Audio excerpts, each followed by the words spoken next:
Yep, Hey, what did there you it say you is. did when you was in Mexico? What did you just say? You did what when you was Booty. in Mexico?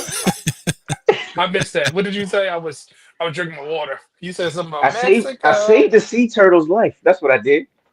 Oh, after you got through No, TSA no, checkpoint no. But with your what I throat really belts. said was I took a picture as Little Boosie.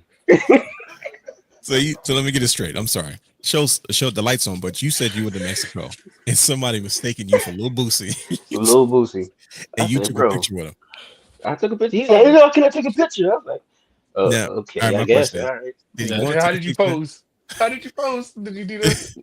Time out. Nah, just Did he want to take a picture because he knew you looked like Lil Boosie, or did he want to take a picture because he thought you no, was no, Lil no. Boosie?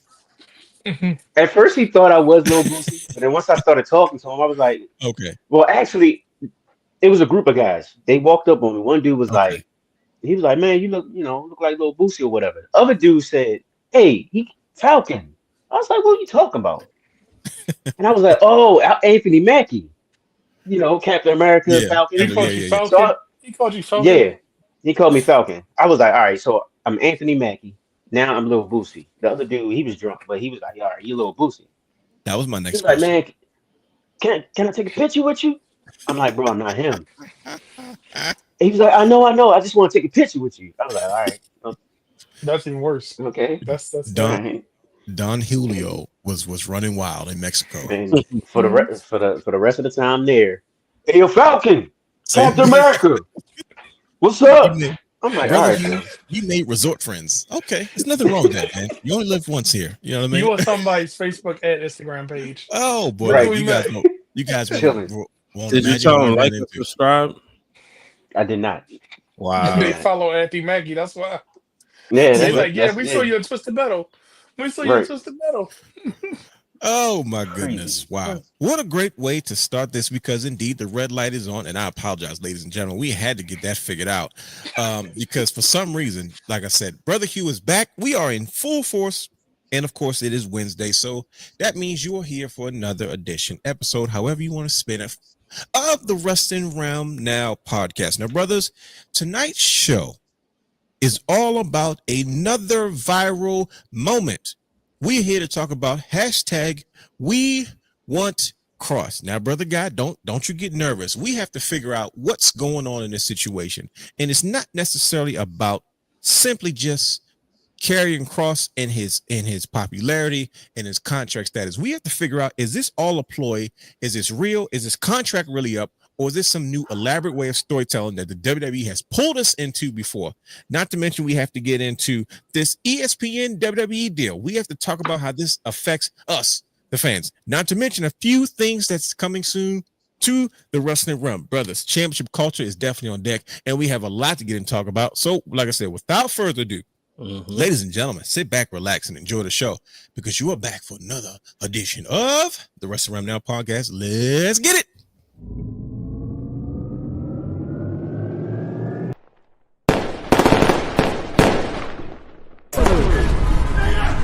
Houston, we have a problem.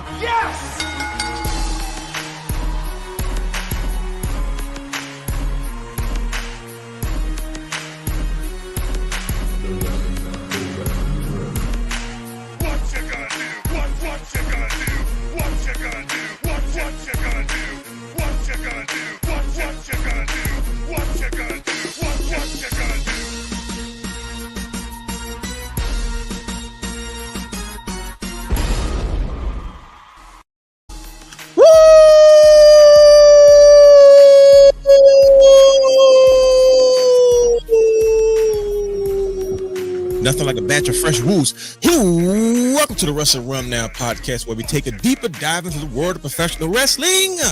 Now, I am your host, realness himself, the real Dwayne Allen. No, you don't got me down, Pac Nina. And he is your host, the super producer, Brother Hugh has the third. A to the A to the S, T to the H to the E, 3 to the R to the D. We need to find out how he saved the turtle. And he is your host, not just any guy, but the Belt King himself. Brandon the Guy is in the building. And he, last but not least, of course, is in the building.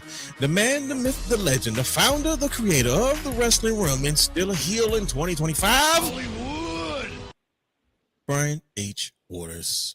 Brothers, welcome back. We are here and we're back in full force to have this wonderful wrestling conversation as we do each and every week. And of course, thank you all for joining us as you listen and watch the shenanigans known as the Wrestling Rum Now podcast. Now, brothers, how's everybody feeling? God dang it. It's been a while since we've been in full force. There's been a lot going on, but goodness gracious, we're here. What's up? Man, cool, man. I'm feeling great. Loaded, ready to go. It's been a week, a lot of content, so let's get it. All right. So with that being said, clearly there is a lot going on and we have been away and we've been here. We've been all over the place, but we're going to get to all that and more. But of course, at this point in time, every Tuesday at 8 p.m., something magical happens here on the Wrestling Realm Networks, the newest, the latest, the greatest show and all the championship belt content creation community, however you want to call it. Ladies and gentlemen, it is time to get into what this week's episode of Championship Culture was all about.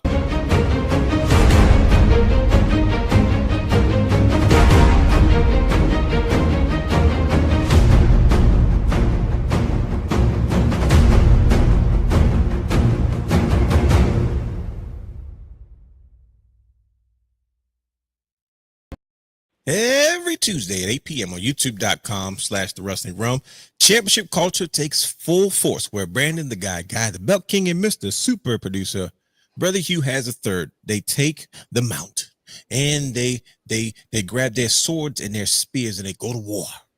Well, maybe not necessarily go to war, but they have really good conversations about championship belts. I didn't mean to make that sound as violent as I did. But with that being said, every week, season 4, Tuesday, 8 p.m. is always the place to be because the level of conversation that we have, that we bring light to everything championship culture related. Now, this Tuesday was no different. This was a heavy hitter. After missing a week last week, they came back in full force once again to discuss a very, very particular subject that is near and dear to us as wrestling fans and something that you can talk about for days. But I'm going to allow Brother Guy and Brother Hugh to look at each other and decide who is going to break down what exactly this episode of Championship Culture was all about. And Brother Hugh, you lucky we was on a time crunch last week because Brother Guy was going to spill the beans to me a whole week before. But luckily we had to get in and out like the burger spot in Texas and Florida. But that being said, good brothers, what was this? I'm sorry. I tried. Well, I'm trying. I swear to goodness, I'm trying. I'm trying to. It's okay. Well, I'm not going to look at him. He's just going to talk because all I have to do, I just have one question to ask. That's all I have. Okay, that's gonna be. No. I have quite a few questions to ask, by the way, but I'm gonna let you guys, Brother Guy, go ahead and let the world know what this week's episode of Championship Culture was all about. Well, this week we talked about something because if you ever watched WWE programming recently, when the Miz come out, they let you know that he's a 2-time Grand Slam champion. And in the aspect of what we lost you. In the aspect of what Grand Slam is, there's been a couple people under old format, new format, and even the women across companies that have had that title of Grand Slam champion. So we decided to break down what exactly is a Grand Slam champion, who, as we like to say, who wore it better, and what are some of those standout moments of being a Grand Slam champion. Not to be confused with a Triple Crown champion, because a Triple Crown only is 3, but a Grand Slam is under 4 different distinct titles. And we talked about the original format and the current format. And of course, the two people that are synonymous with both. So if you want to see some conversation, hear some takes, and I can't wait for you to ask these questions because we're both in agreement. When it comes to a Grand Slam champion, it's a lot to unpack. It's a lot of hidden gems within there. And it's a lot of things that people don't even think about because we haven't even associated those two men who are arguably the biggest names in the industry are Grand Slam champions. But we don't talk about that part because their legacy and their legend has been attached to other things. So, with that being said, I'm gonna turn it over to Brother Hugh to ask this question because I know he dying to ask this question. Brother Hugh, you have questions?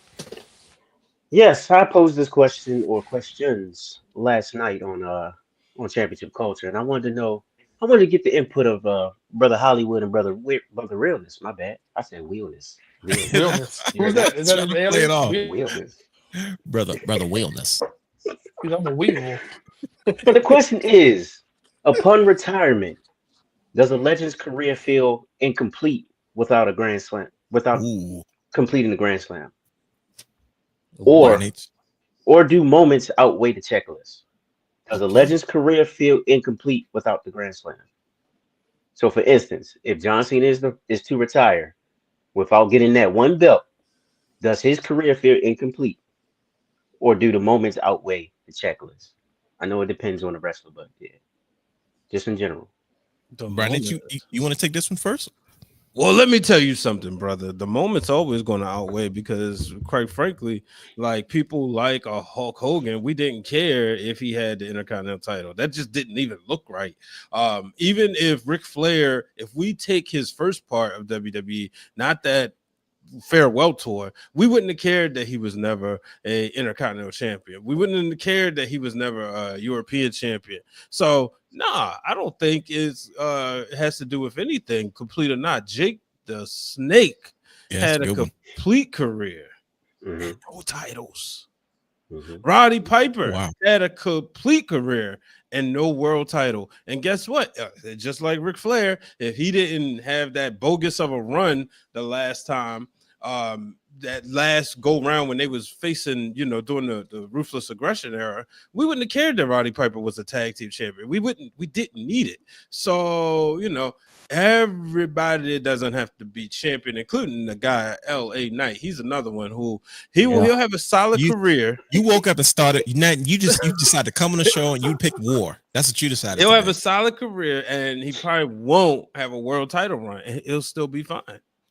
LA Knight, do you disagree with Brian H?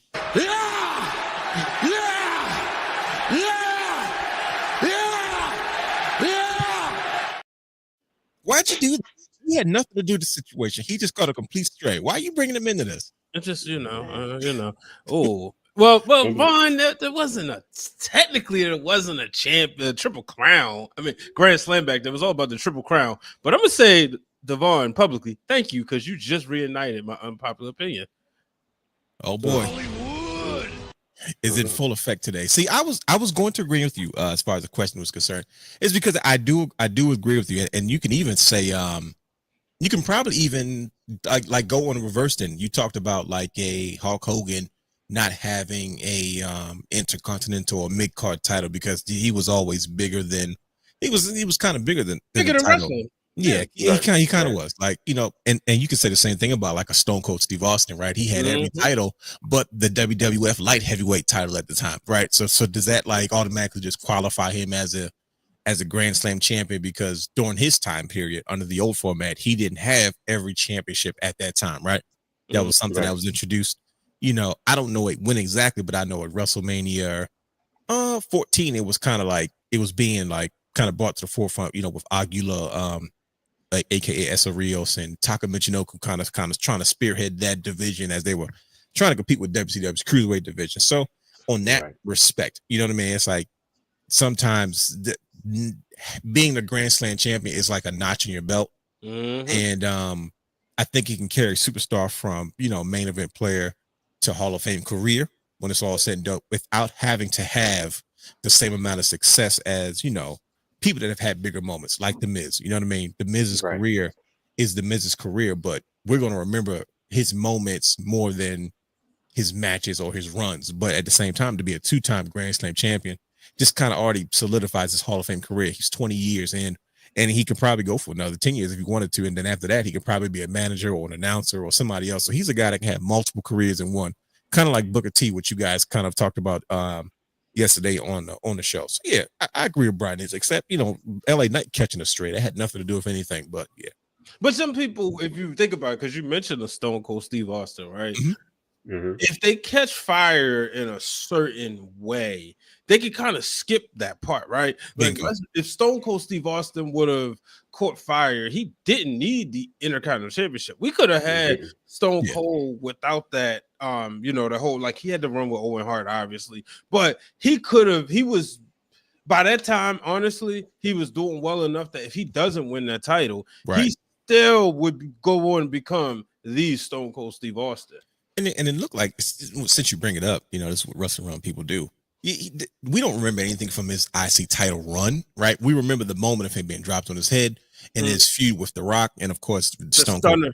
On the the moments, not the actual championship. Bingo, right? We don't say he had, like, I know in previous episode of Championship Culture, when we talked about who wore better, that's terrible. We talked about like we talked about their runs, which made that solidified the careers. Like you talk about like a Chris Jericho, this is Brandon's guy. You know what I mean? He solidified his career in that division, the RVDs, you know what I mean? Guys that were pioneers for that championship and made it what it was, or Ricky the Dragon Steamboat, or Macho Man Randy Savage, right? Versus not really thinking about that in terms of Stone Cold Steve Austin, because he had so much momentum. They had to give him something in the meantime just to keep having him catch fire, because they knew he was up next. Just waiting for Shawn Michaels to get out the door.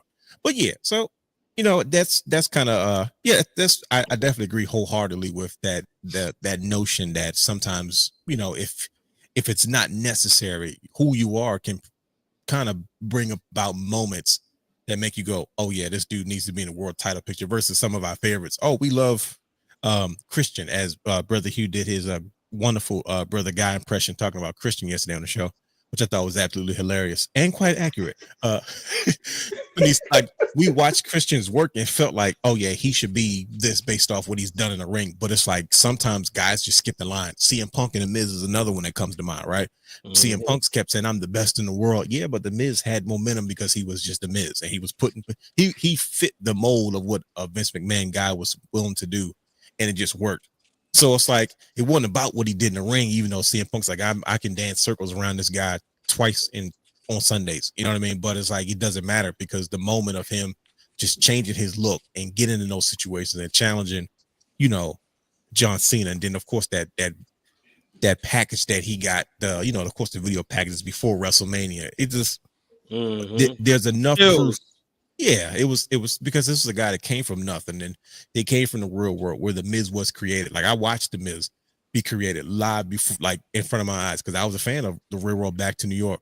So so there's enough proof out there to verify, like, hey man, it's not necessary. Sure, it helps, and for some guys it adds to your career, but you can have a Hall of Fame career without having to be a Grand Slam champion. So now, with that being said, of course, if anybody knows the realness, if I cannot be on the show of Championship Culture, if I cannot be in the comments because I am a show disruptor, I can't type everything I want to say. I say, you know what, I want to take notes, and I bring it to the show the following day. And it's one of my favorite segments because, good brothers, as usual, I've got notes.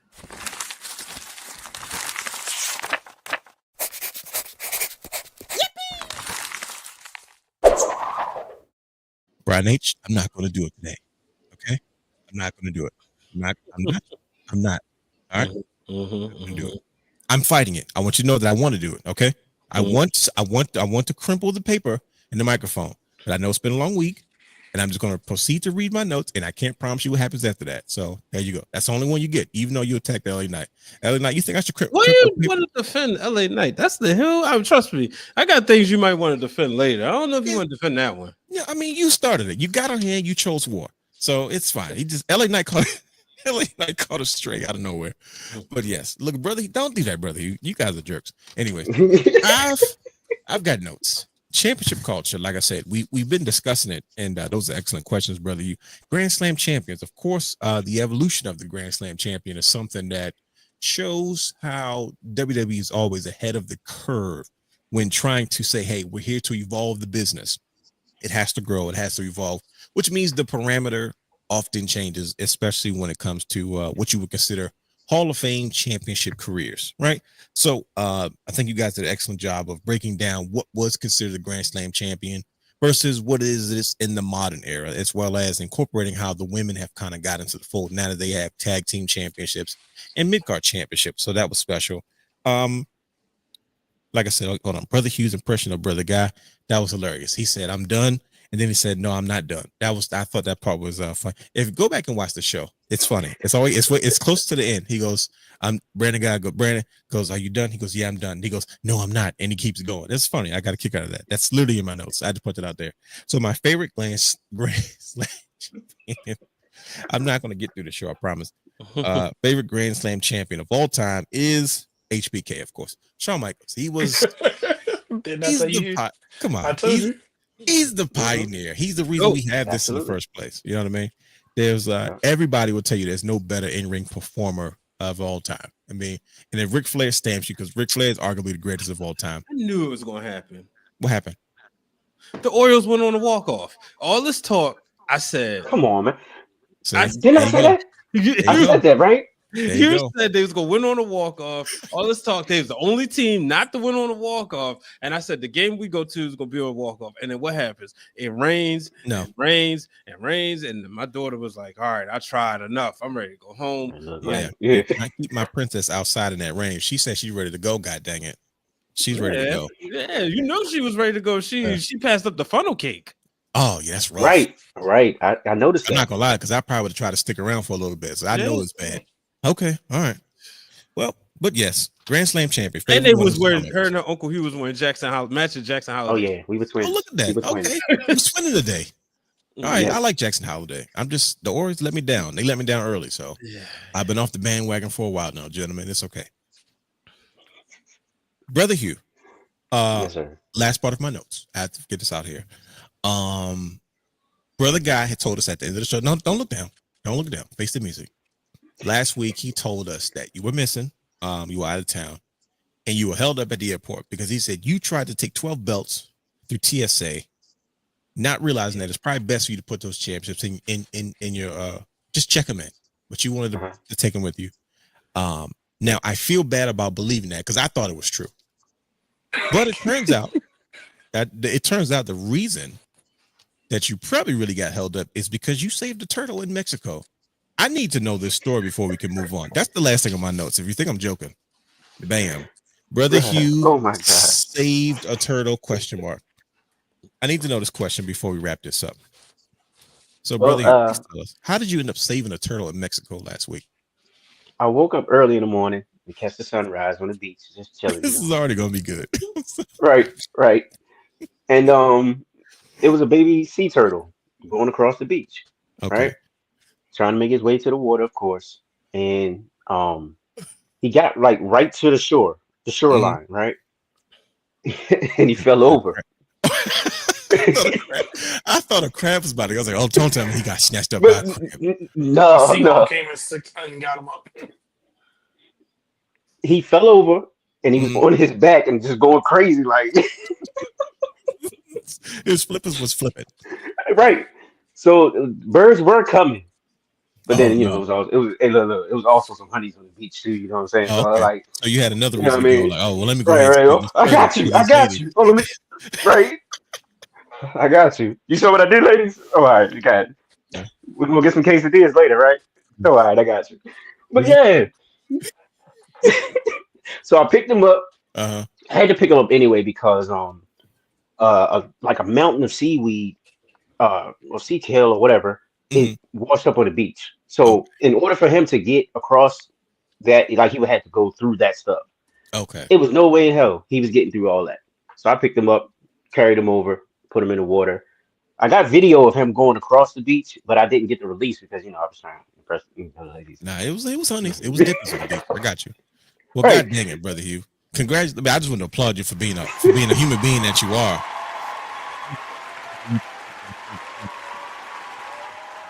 Okay. Real reason why you got held up in Mexico. You know what? I'm okay with that. So, Brother Guy, thanks a lot because I feel bad. He didn't ask the other question, but I'm surprised he only asked the one. So What question was that? There was No, about another the what question was ladies. that? Yeah, about the ladies. about the dippies. No, about the No. ladies. The Grand Slam. Ladies Grand Slam. What was that okay. question? I don't remember that question. What question was that? Because we knew who everybody would say was their favorite, but we were trying to see who would you pick as Oh, who wore better. who would be? Oh, is that what it was? Or who would Yeah. be the? Oh, I'm the sorry, first the one to- who did the first to do who it would on the be- new format. Yeah, who would be the first to be a women's Grand Slam under the modern format with the new titles? Who do I think it's going to be? Yeah. Mhm. If you ask me, I think as far as the trajectory, it's probably I'm going to say a Liv Morgan. Mhm. Just because of like you guys always talk about being 5'2" players. I feel like she's one that you can interject into any situation, and she's really good at what she does, and she's so interesting that she can make the title. The title doesn't need to make her, right? So you don't need Right. to like the younger, like when Lyra Valkyrie came in, they put her in that mix to make her important because we didn't know who she was. We thought, and what I'm referring to is the mainstream audience, right? Right. NXT and all that kind of stuff. But it was like, well, why is she here? Okay, cool. She has a championship. So you're telling us that she's important. Liv Morgan's important, and then whatever you throw on her, it becomes that much more important too, right? I've paid more attention to the women's tag team division because of Liv Morgan's story with her and Raquel. They're superstars. They make it fun. They make it interesting. I'm not looking at it to see the competition between two women's tag teams because women's tag team wrestling is not known for that right now. Like that hasn't happened yet. You know what I mean? Right. I think it will at some point, but this is still all fresh. But her story, her involvement, it made sense. You're going to put her on TV every night anyway. So I feel like you can do that with any other championship, was the mid-card titles, as well as the world titles. There's a number of, that she's already got her hands on, and there's so many more she can, continue to move upon. So if you ask me, I would definitely say, pending an injury, definitely Liv Morgan. You know what I mean? I'm okay with that answer. So yeah, I'm okay with that. Who about you, Brian H? Who are you thinking? If I couldn't choose Liv Morgan, Bailey. I mean, you can. You don't have to not choose Liv Morgan. Nah, I mean, it's not fun. You took my answer. Okay. Jerk. Okay. See, and I didn't choose Bailey because I'm biased. And I was wearing the Bailey shirt. That's why I didn't choose Bailey. I went a different direction because I was like, I'm biased. I said Shawn Michaels off the breaks, so you should just choose Bailey. We do that. Yeah. You knew that was coming. Mm-hmm. But yeah, exactly. but if listen, we could talk this all night, but if you want to go back and you want to see what that conversation was really about, head over to youtube.com/The Wrestling Realm, playlist Championship Culture. In season 4, go back and watch the show about Grand Slam champions. Where, like I said, you get a lot of information that you think you didn't have, so you can understand the format of what it means to be a Grand Slam champion before, as well as the direction that they've moved in now. And like I said, tell Championship Culture on the Instagram page and on the Wrestling Realm X page and the Facebook page and all those pages. Who you think could be who's the next Grand Slam champion on both sides in this new modern era, males and females? I think it'd be interesting to hear what everybody has to say as far as wrestling fans about that. So like I said, head over to youtube.com/The Wrestling Realm, playlist Championship Culture. And don't forget, every Tuesday at 8 p.m. you can catch it live there and on other platforms. So yeah, it was an excellent show, guys. Yeah, so with that being said, it's been a while since we've done this, but listen, we're back and we're moving, we're rocking and rolling, right? Every week, usually we do a heavy segment, right? We want the people who listen to our show to get to know us better. We're all in this wrestling fan community, and we need to know how we vibe with other wrestling fans. So because we have 4 different hosts and we have 4 different personalities and 4 different interests, that's what makes this such a melting pot of a conversation.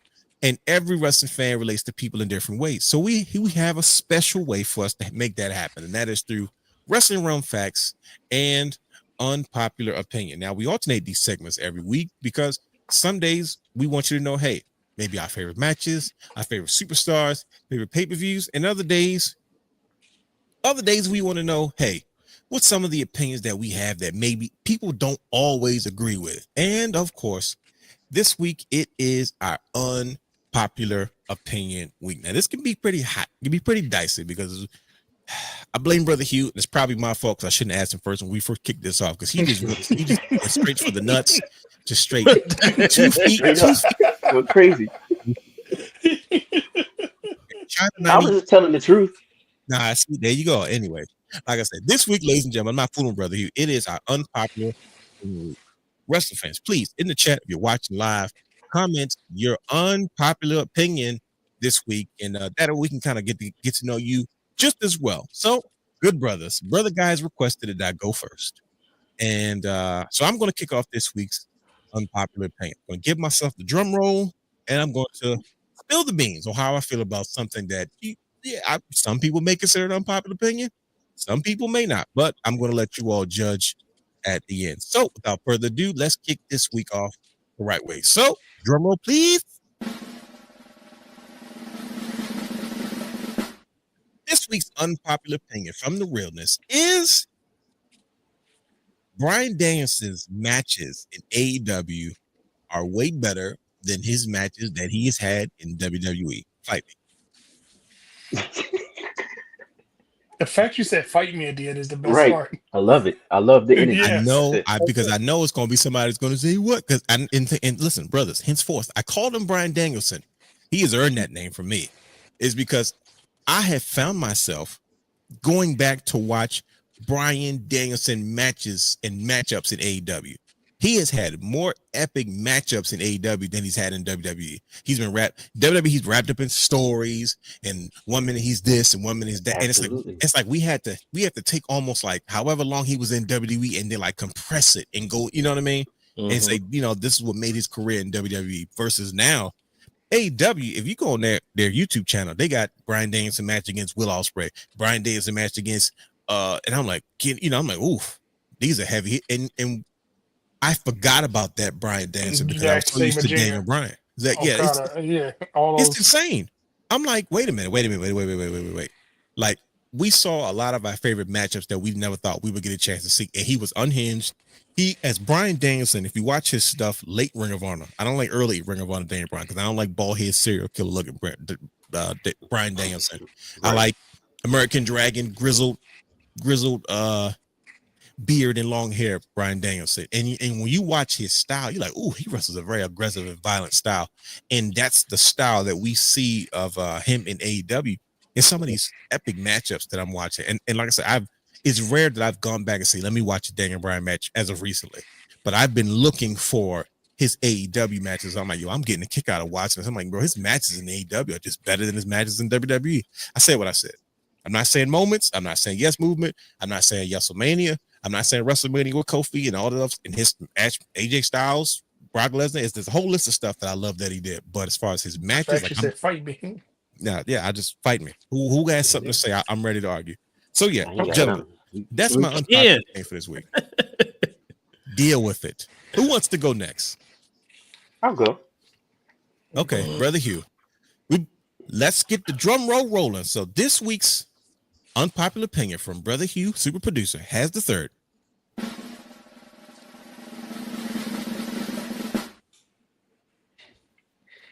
Shawn Michaels' comeback run was better than his prime run.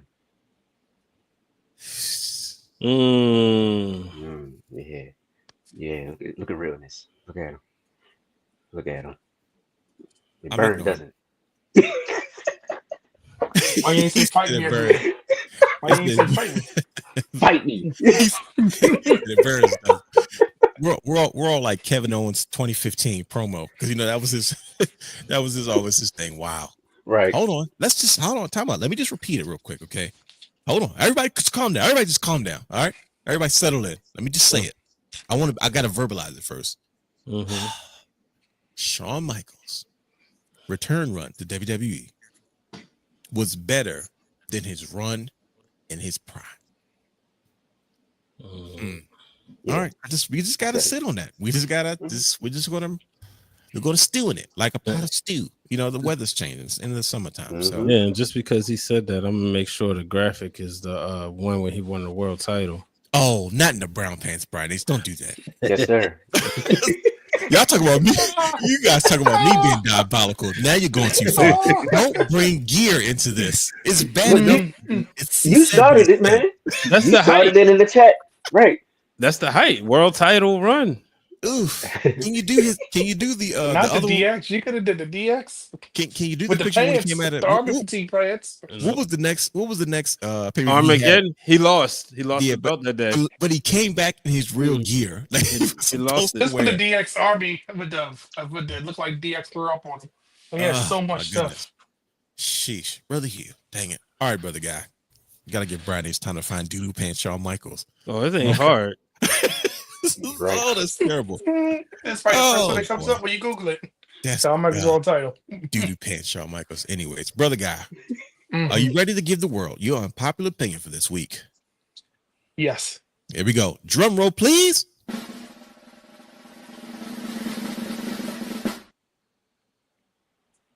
We need to thank the ruthless aggression for allowing us to enjoy wrestling today. Oh, Where's Brian H? Make sure Jonathan goes back and watch this one. Matter of fact, don't tell him because he's never gonna let us say the end of it. You ought to be ashamed of yourself, brother guy. How dare you say such a thing? You said we need to thank the ruthless aggression era for us being able to enjoy wrestling today. I'm not thinking the ruthless Unpack aggression. that. Nothing but John Unpack Cena that. and Edge. Oof. Unpack that. Interesting.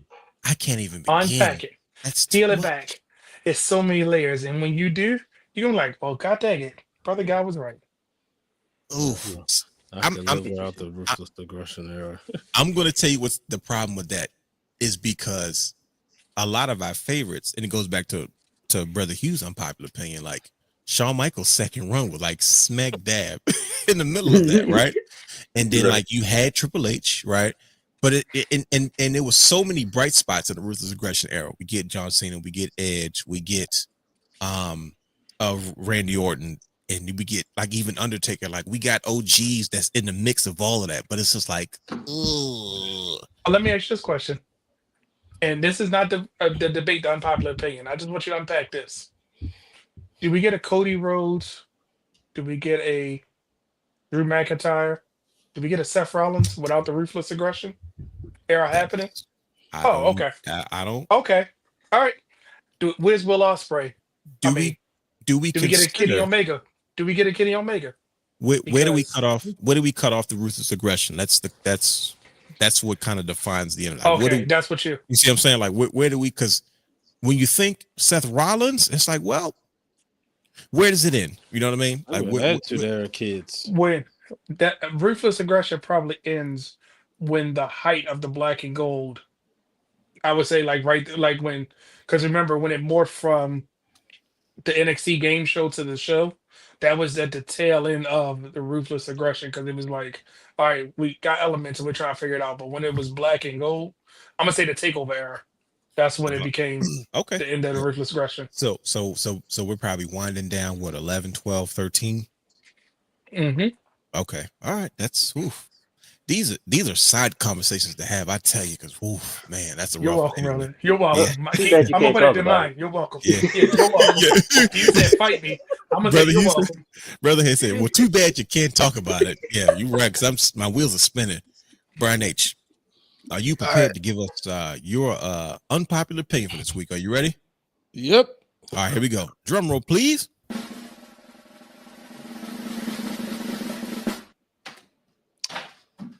Seth freaking Rollins has surpassed the Macho Man Randy Savage. All right, that's okay. I said That's I said- crazy. no. I said unpopular opinion. I said not disrespectful opinion. Okay. The only reason I said my bad, I'm sorry. The only reason I said that's crazy is because I was talking to Brandon earlier, and when it comes to workhorses, No. I said something. I said Seth Rollins, it could Mr. possibly be Reliable. the greatest of all time as far as workhorses. Oh, and then In the Mr. WWE. Reliable. Mm-hmm. Yeah, but you comparing the career and the impact of Captain Slim Jim himself. We could take out the Slim Jim, but here's the thing about Seth Rollins, right? In what way? Well, see, here's where I'm going with this because I thought Okay. about this for the past couple of days. Why? Why are you thinking such disrespectful thoughts for more than one day, Brian H? What the heck is going on, buddy? On episode 300, Oh, me okay. and Queen PR was talking about Aura, and afterwards we had a conversation, and I said, Mhm. you know what?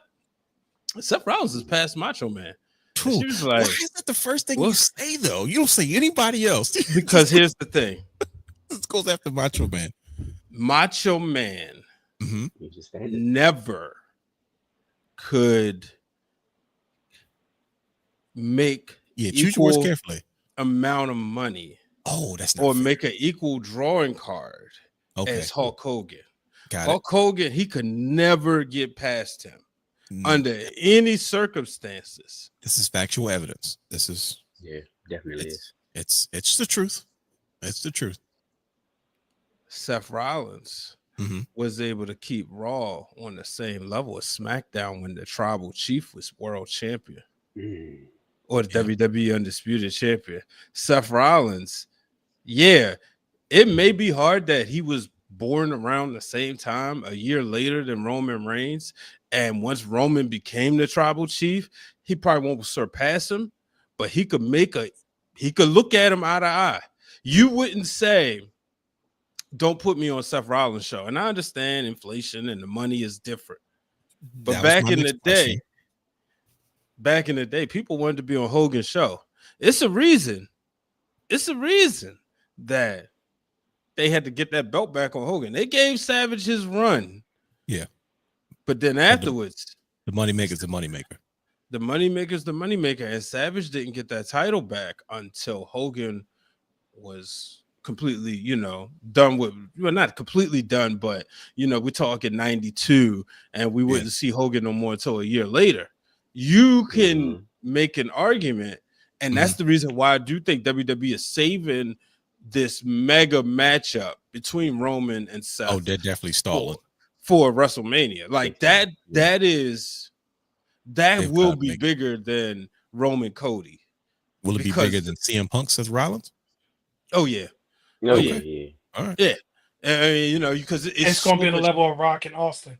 It's going to be on that level. It's going to be on that level. It's so much history there. It's so much heartbreak there. It's so much that's going to pull at the heartstrings. But the fact is, Seth Rollins can sit in the table. He can look eye to eye. Yes, Hogan made the same. He said he didn't make the same amount of money with nobody as he did Macho Man Randy Savage. But Savage still is, even in the NWO, and when they were old dogs in WCW, it was no doubt about it. You'll have people who may be kind of crazy, and this latest run of Seth Rollins, that's the reason why he could come out there night one of SummerSlam and go viral. And that's why when you look at the history and when you start doing those rankings in pro wrestling, you still gonna have your if you do a Mount Rushmore, let me say this. When you do your rankings, right? You're gonna have your Hogans, your Rock, your Austins, your Cenas up there. You're gonna have your Romans. You gotta have Seth Rollins up there also.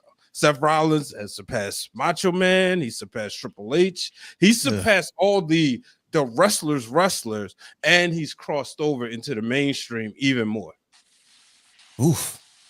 Well, but the problem Seth is going to have is he's always in the conversation with those other people. Those other people aren't in the same conversation.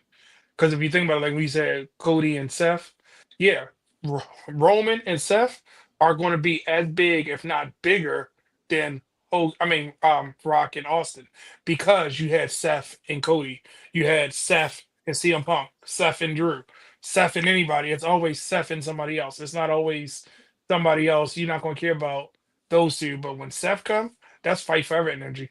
And they're way younger too. So, this is the one time I'm glad we can't argue, because the facts kind of sat me down for a little bit. I was up for the upheaval, and then you started naming things, and I was like, ouch. Okay, you know what, brother Brian. I don't want to talk about this. Yeah, don't. You don't have to answer. You gonna leave it alone? You gonna leave it alone? You don't have to answer that. Okay, I implore you not to, because unpopular opinion came back quite strong this week, gentlemen. I definitely applaud you all, because. Hey, real that you want to know what my runner-up was? What's that? What was your runner-up? I'll tell you over. No, I'll say. I was gonna mess with you and say Wally West was the better Flash. Okay, well, anyways, nope, not doing it. not doing it. We're a week after Comic-Con. Nope, we're not doing it. So there you have it, ladies and gentlemen. That is our unpopular opinions for this week. Whew, you guys came back pretty strong for this one. This is intense. So next week, join us for a much lighter segment, Wrestling Room Facts. we can just talk about some things we like, and you can get to know that it's not as violent as unpopular opinion. But like I said, we are moving along. The content is already flowing. This conversation has already gone through the roof. Like I said, when the brothers get back in full force, it's always a party. But there is also a lot going on. We have to talk about whether or not this whole thing with Karrion Kross is real or not. Are we being worked again? Is this just another Triple H way of storytelling?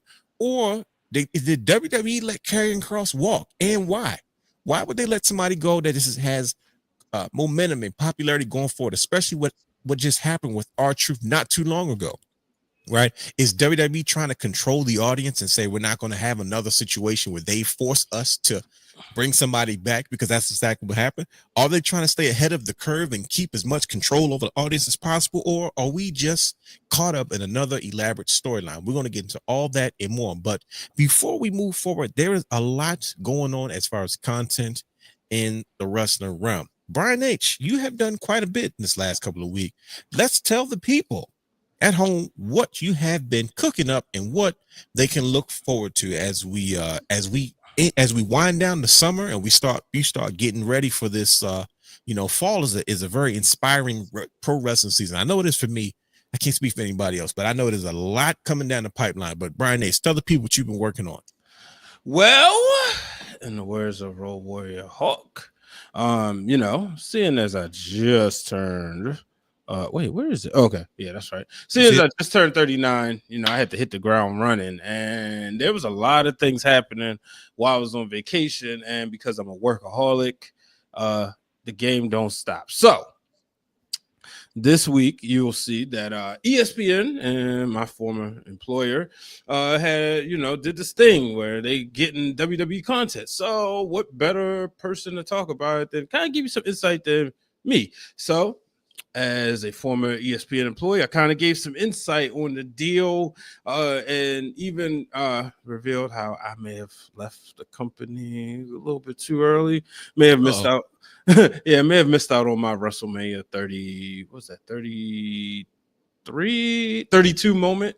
But yeah, so there's that. Then for episode 300 of the Break It Down with Brian H. Keeping It 100 podcast, I revisit a conversation. Me and my lady, Queen PR, those wrestler girls, we talked about aura in pro wrestling. Now, y'all know what I said a few months ago, how Okada's aura is gone, and I stand by that statement. But, I went to AI because guess what, folks? We got to embrace it. It's here to stay, but it's how we use it. So we had a little fun. We asked ChatGPT, who are some wrestlers that had aura as far as legends, current wrestlers, even as who struggles with aura. So make sure you check that out.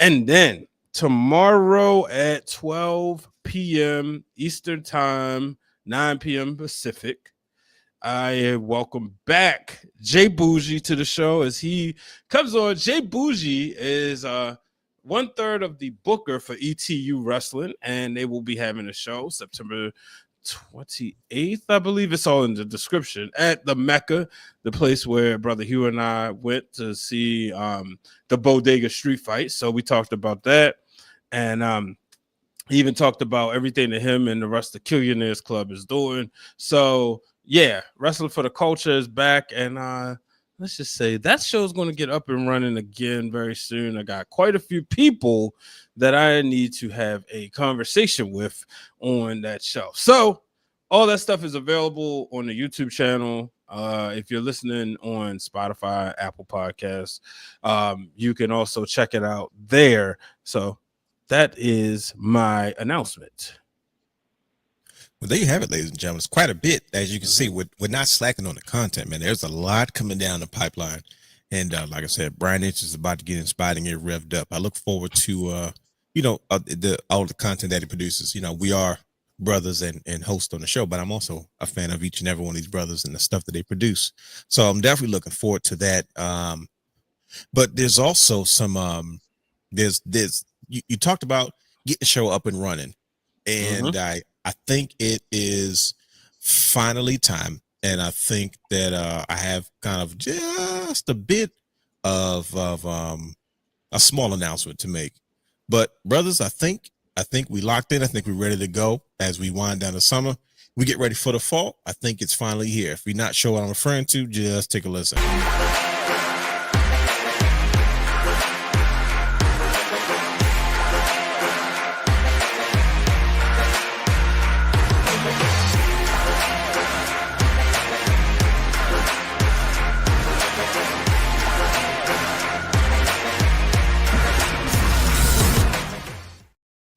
There it is, ladies and gentlemen. Realness Reacts officially debuts next Thursday, the day after the Wrestling Rum Now podcast, where I will be reacting to WWE Unreal on Netflix. Yes, the realness. If anybody knows me, we have been trying. I have been trying to figure this out for a long, long time, and I think that I finally got it figured out.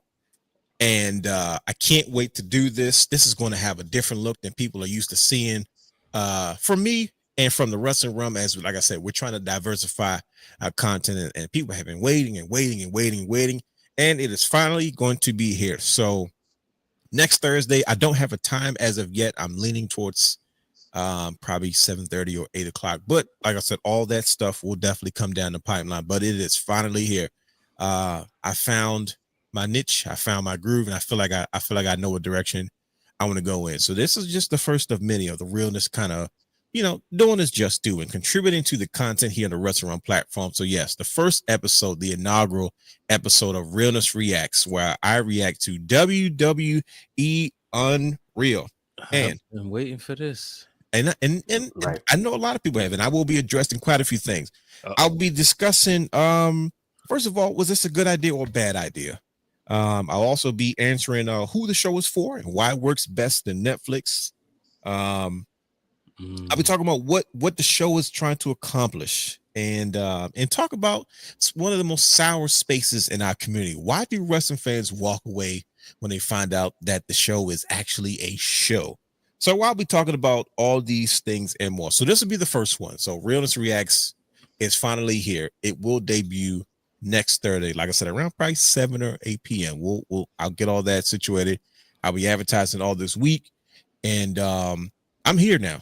And this is going to be a lot of fun. So, like I said, it's been a long time coming, but it is here. So you can look forward to that next Thursday, the first episode. It was originally a Patreon exclusive, but like I said, we're just going to dive right into YouTube. We're going to keep building our platform. We're going to keep trying to create content. We're going to keep trying to, and guess what? I can be as long-winded as I want to be. So it won't be a 2-hour show. It won't be a 2 hour. It's gonna be a 3-hour show. Oh my goodness! It won't be a 2-hour show. I promise. It's gonna be as long as Unreal. This gonna be as long as all of episodes of Unreal together. The crazy part is this show will probably be the shortest. This will definitely be short form. It won't be. If I do it short form, I can crank more out. Right? It'll be easy to produce and put together. But I'm looking forward to this, man. This is going to be a lot of fun, and this is just the first of many. So, like I said, Realness Reacts. It debuts next Thursday, the day after the Wrestling Run podcast. So on Tuesday, you'll have Championship Culture. On Wednesday, you have the Wrestling Run Now podcast, and on Thursday, you have the Wrestling Run Presents Realness Reacts, where I react to WWE Unreal. So there you go. Like and I said, in the comments. I'm gonna be in the comments. Listen to me. The whole time. It's only right. But yeah, so there you have it. Like I said, and so much more content to come. Please stay tuned to all the announcements. At the beginning of a few months ago, we talked about going into the next chapter what the Wrestling Realm is going to be, and we talked about the documentaries. We talked about the short form stuff. We talked about Realm on the Road. All these things we're busting our tails to bring them to life, because this is, first of all, it's fun, and two, it's not many people out here that do it better than us. We just haven't had a chance to prove it, but we're looking forward to competitively getting out there and pushing this content and just having fun, doing what we love to do at the end of the day. So, yep, you can look forward to all that. But with that being said, Brian H., you mentioned former ESPN employee, right? Yep. We have to talk about this. There was a recent deal made between ESPN and WWE. So starting in 2026, they stream every WWE premium live event on ESPN's direct-to-consumer platform for the price of $29.99. So I guess we're walking away from the PLEs being on Peacock. I don't know what we're doing. It seems like they're spreading out the content. The network, we had the WWE network. It was one-stop shop. Everything was there. We loved it because that's what was kind of hot at the time, right? Like just this house of everything. You can do everything. You can create your own content. You can have your own talk show. And it seemed like something they could do now. But at the end of the day, post-pandemic, you can see that the WWE is making much more money spreading their content around. Yeah. So after notching a $1 billion deal with Netflix, they just notched another $1 billion deal with another platform, which is ESPN, who has been very diligent in following and updating and keeping people informed, because every time a match happens at a premium live event, my ESPN app goes crazy with the results. So now ESPN and WWE have Yo, just, I didn't even know that. I turned those alerts off. well, you have good reason to. That's PTSD. But No, I just didn't realize they was doing that. bro, I'm trying to tell you, like I get ESPN like the same way ESPN gets notifications for sports. Like that's how my Orioles app. That's why I know what's going on with the O's. Like it literally pops up on my phone because I have everything set up for my ESPN app for my favorite teams and my schedule. So when things happen, they send me direct notifications, which I loved. I love the ESPN app. And WWE was no different. They like a match is over, they would put it out before WWE would tweet it out. So now we have a partnership, right? Now there seems to be a little bit of an uproar amongst the community. I'm gonna talk about the rest of the community, the fans, where some people are like, "Hey, I'm not feeling this," but I think at the end of the day, we as wrestling fans, we always find a way to adjust, right? We didn't like it when they shut down the network. For Peacock, we got used to that, and now that we don't know the exact direction where they're going with Peacock and their partnership with Universal, but it seems like we're going to have to kind of jump ship to ESPN. Now, we're wrestling fans, so I think we're qualified to answer the question. So how do you guys feel about this partnership? Is this good for business, bad for business? I know that's kind of a cliche thing to say right now because it's obviously good business if we're going to take a piece of our content and sell it to you for $1.6 billion. Thanks a lot, Nick Khan. You know what I mean? Versus kind of, saying, hey, let's put all the content in one space and just leave it there because it's convenient. But obviously it was a business move, but how are you guys feeling about this as wrestling fans, having to kind of migrate over to another platform to enjoy the PLEs versus everything kind of being in one space like we're used to having it? Well, Dana White one of the presidents basically said, like, even with UFC, pay-per-view is dead. I think they notched. What was there? They had another $1 billion deal with Paramount. Yeah, so they can get out all that debt they in. But TKO Sports, I tell you. Yeah, good friend of mine, Keith Reed, used to be a senior editor at ESPN. He wrote a piece in MSNBC, and one of the things he did discuss was the fact that the pay-per-view model kind of killed boxing slowly but surely because you making people pay for it, and now it kind of took it away. Because you think about, I started thinking, I said, well, I guess if people could have watched the Muhammad Ali fights for free, but then they had to pay for Tyson fights, that's cool. But then when was that next global star, right? Well, it was Floyd Mayweather, but then after him, there really hasn't been to make the average person pay. Maybe Tank, maybe.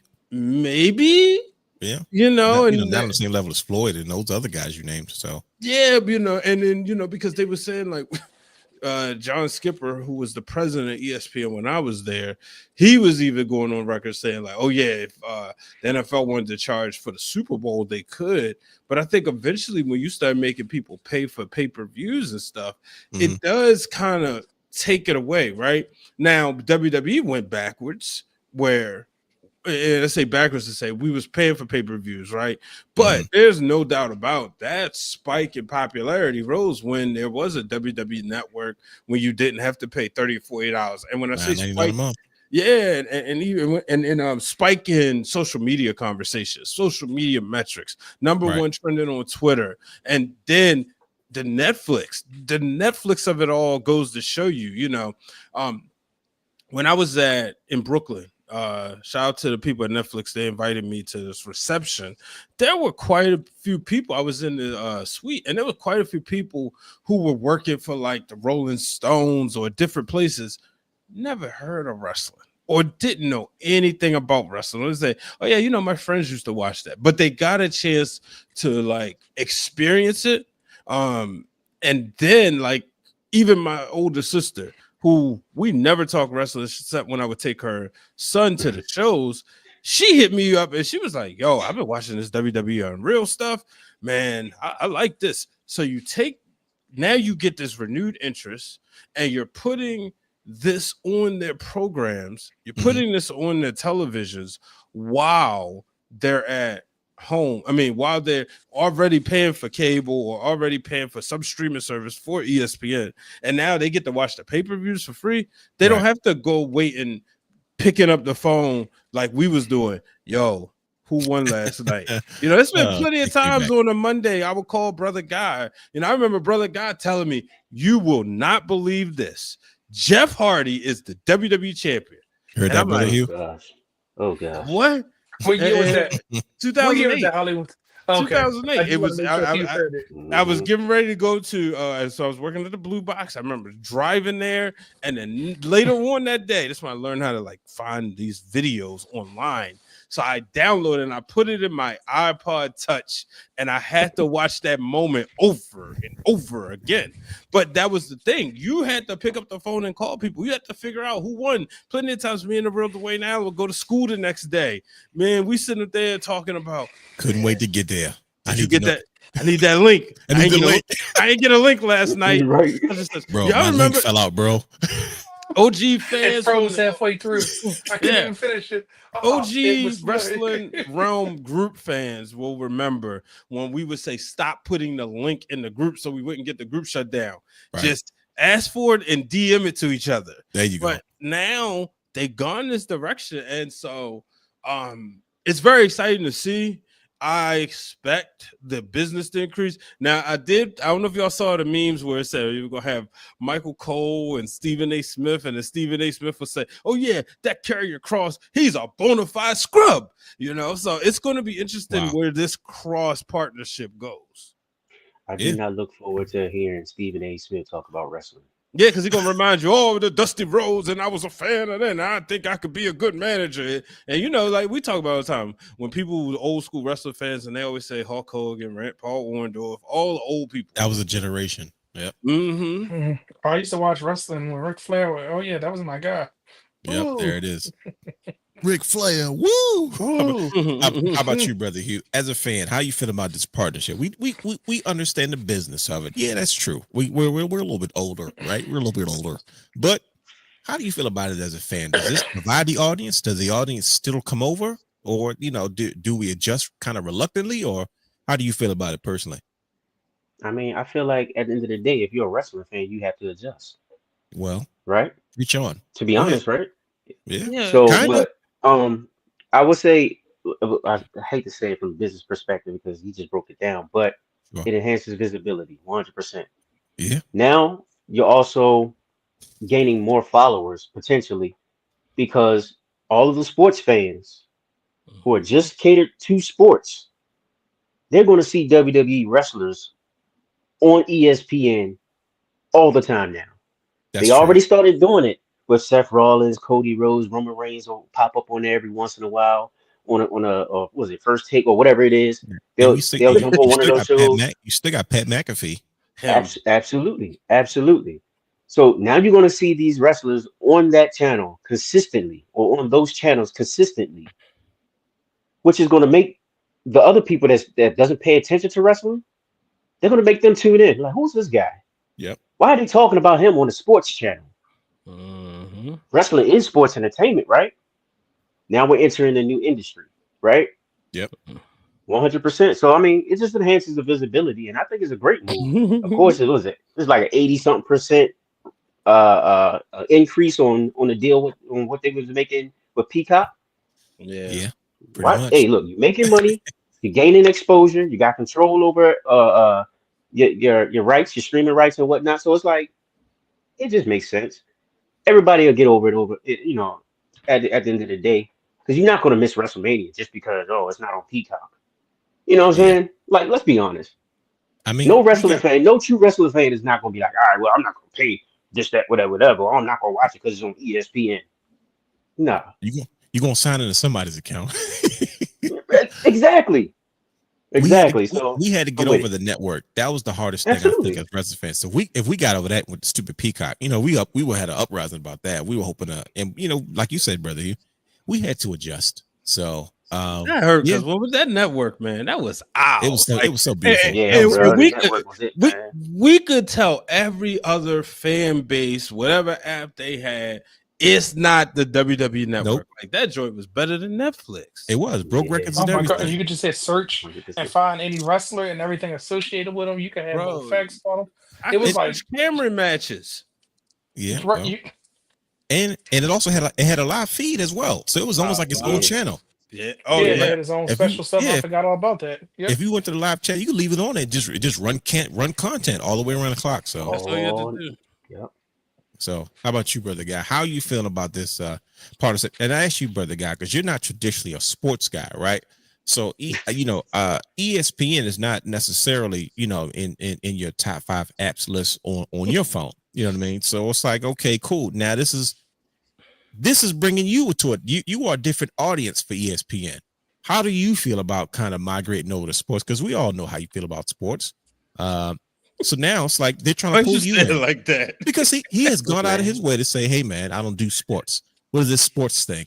And it's like, and now they're forcing brother guy to a sports network. But And brother guy played the hell out of music during sports games. he sure Right. that listen to me. Listen to me. You might like College Game Day, brother guy. It's a lot of sax. He's the sax man. Like we will bring up the footage. We got the footage of the sax man. We haven't forgotten.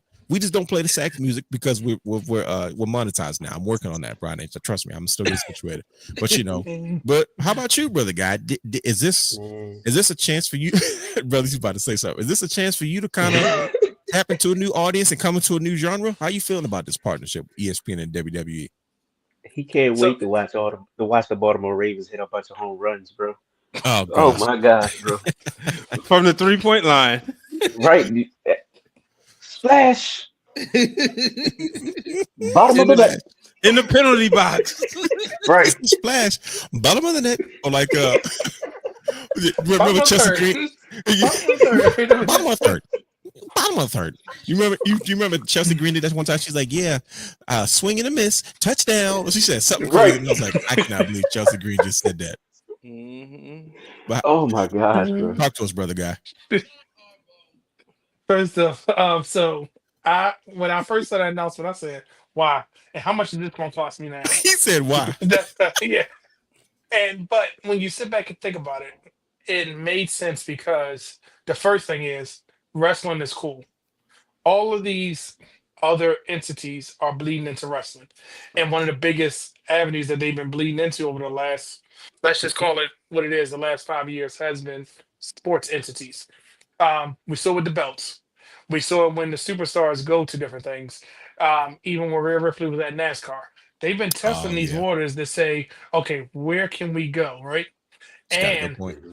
yeah, and it's like to the point now it's like, okay, yes, Netflix made it able for the world to see it because I think that's going to build to something else.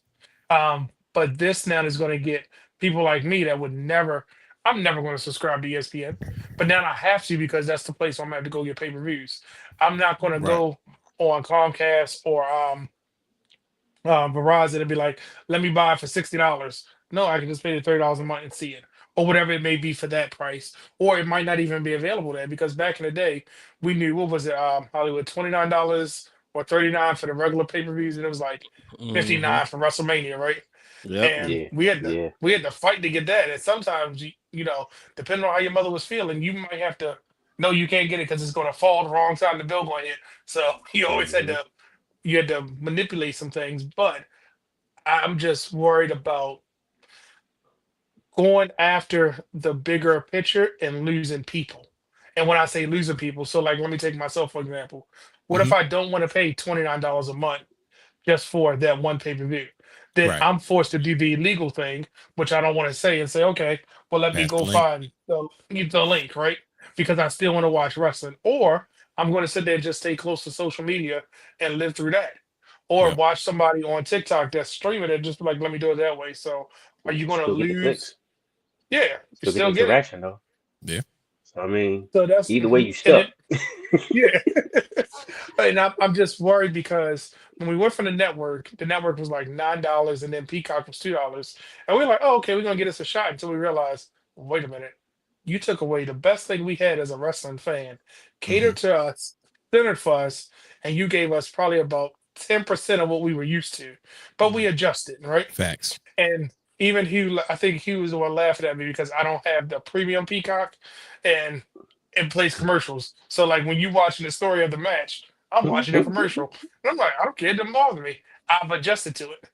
So now I just got to adjust to something else if I Yeah, want me to be too. that fan. I ain't paying for But for premium either. every and think about it, for every one of me, there's probably 5 people that already have it that's going to say, "Oh, well, let me click on this to see who it is.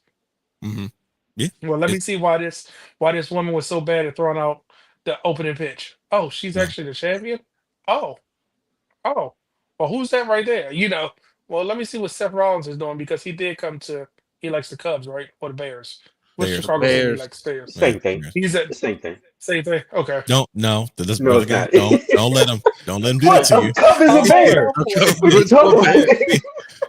Don't let him do that to you. This is everybody's watching this right now. Don't go for it. Thank you. exactly. See, But if he's at the game, and then they're gonna say, check him out. This, let's say the game is a Saturday bingo. game, he's gonna be on the pay per view this Sunday, or Yep. check him out every Monday night on Raw because he's the flagship or the bumper. Just like when Nia Jax came out, they had our music playing, and she went out there, and I was like, okay, Hmm. crossover. Look what they're doing. I think it's gonna only be a matter of time before certain songs, because I know a lot of times athletes will have songs when they come out. They might start getting their own customized songs. Yeah. I mean, and I think to that point, brother guy, there's and I'm saying this because you might not know this. There's a lot of closeted wrestling fans, as far as sports athletes, right? But there's no real platform for them to express it on. Yep. But like I said, and like especially in baseball, the walkout songs. You know what I mean? Yeah. Sometimes in college football and NFL, sometimes they may have like, if you're a star player, you may have a song that you can come out to. I remember years ago, we used to go nuts because the Orioles, like at random, would start playing like Ultimate Warriors music. And I Yep. would always stand up and scream, always believe, with my Orioles towel wrapped around my neck like a cape. Especially when he died. Man. Yeah, especially when used he to died, start. they was playing a lot. They used to start the game with the Miz's music.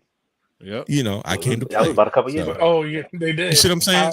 Hmm. Mhm. So I feel like there's a lot of, to your point, brother guy, there's a lot of sports elements where it's like, hey, this is kind of a thing now. They're pushing it now. Before it was kind of like, oh, that's this and this is that.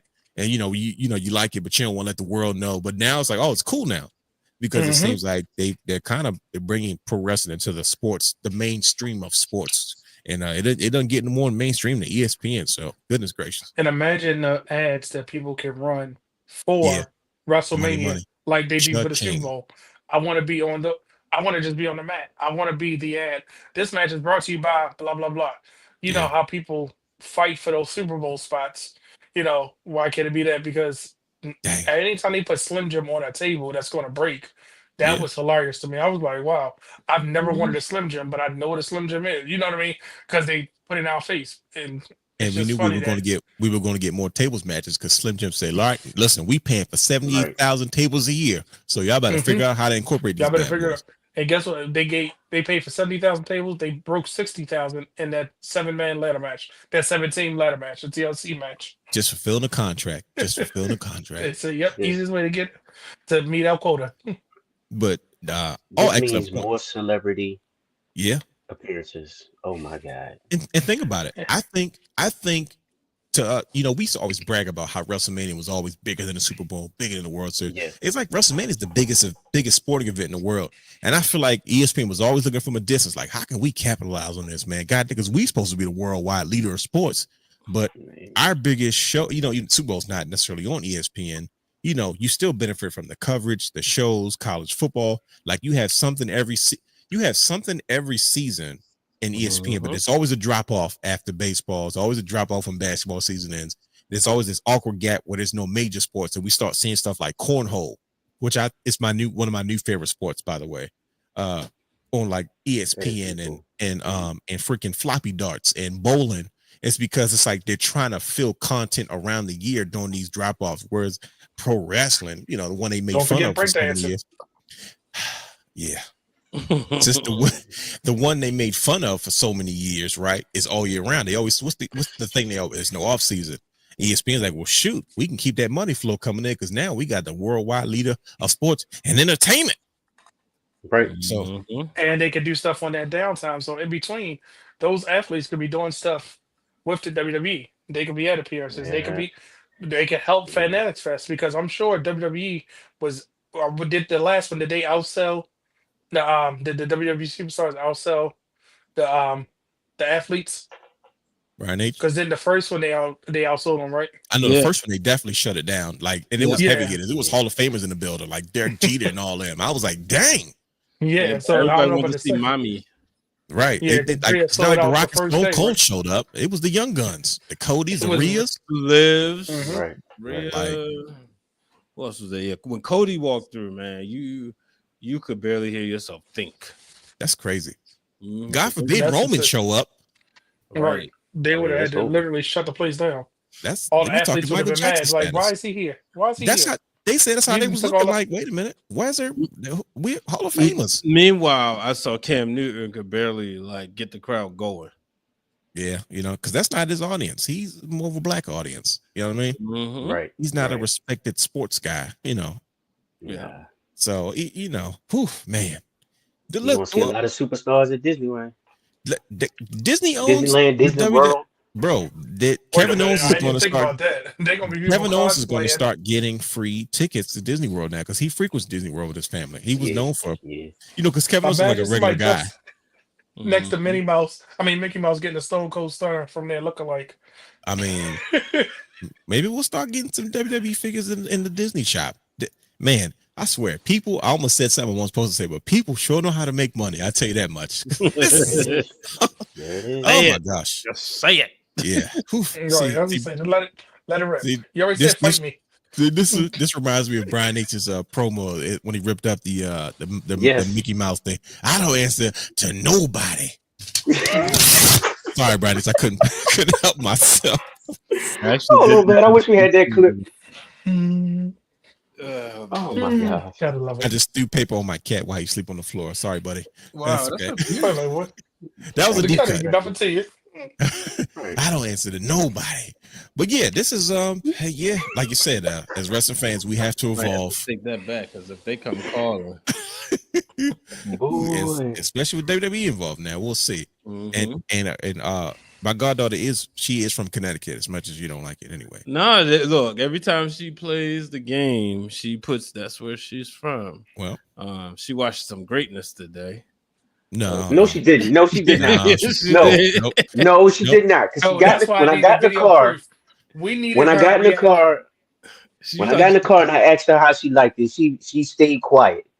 She was like, "No, So She she was hated right- it. She don't No. want to hurt his feelings. It She was hated no, This is- it was this is her no. request. This is what she said. This is what she it was said. her The request. only thing I liked about that event was the animals. He ain't lying. She No, she hated said it. that's Thank the you. one thing. That's She why I said asked for one the thing video. she liked about that. Brian, you were supposed to record her We- reaction No, so we we could sat see there. it. She popped at the end. Because it At was the over. end, No, it was at the over. end, when Hulk That's Hogan why. became the champion, she popped. oh He my said, thank gosh. God it's over. And It's done. I explained to her, That's exactly what she said. and I broke it down. I know what I heard in the car. I said, look, this would be the same thing. I said, you imagine if Sasha Banks' music would have hit that night. No, that's not fair. Don't And try to she pull was that. That's like, not fair. Right. Nope. You see You what are he did? manipulating that That's baby. I manipulating. ain't Nope. manipulating. Look, You're Right. manipulating her. Nope. here's the thing. Let me break it down. This is what Go happened. ahead.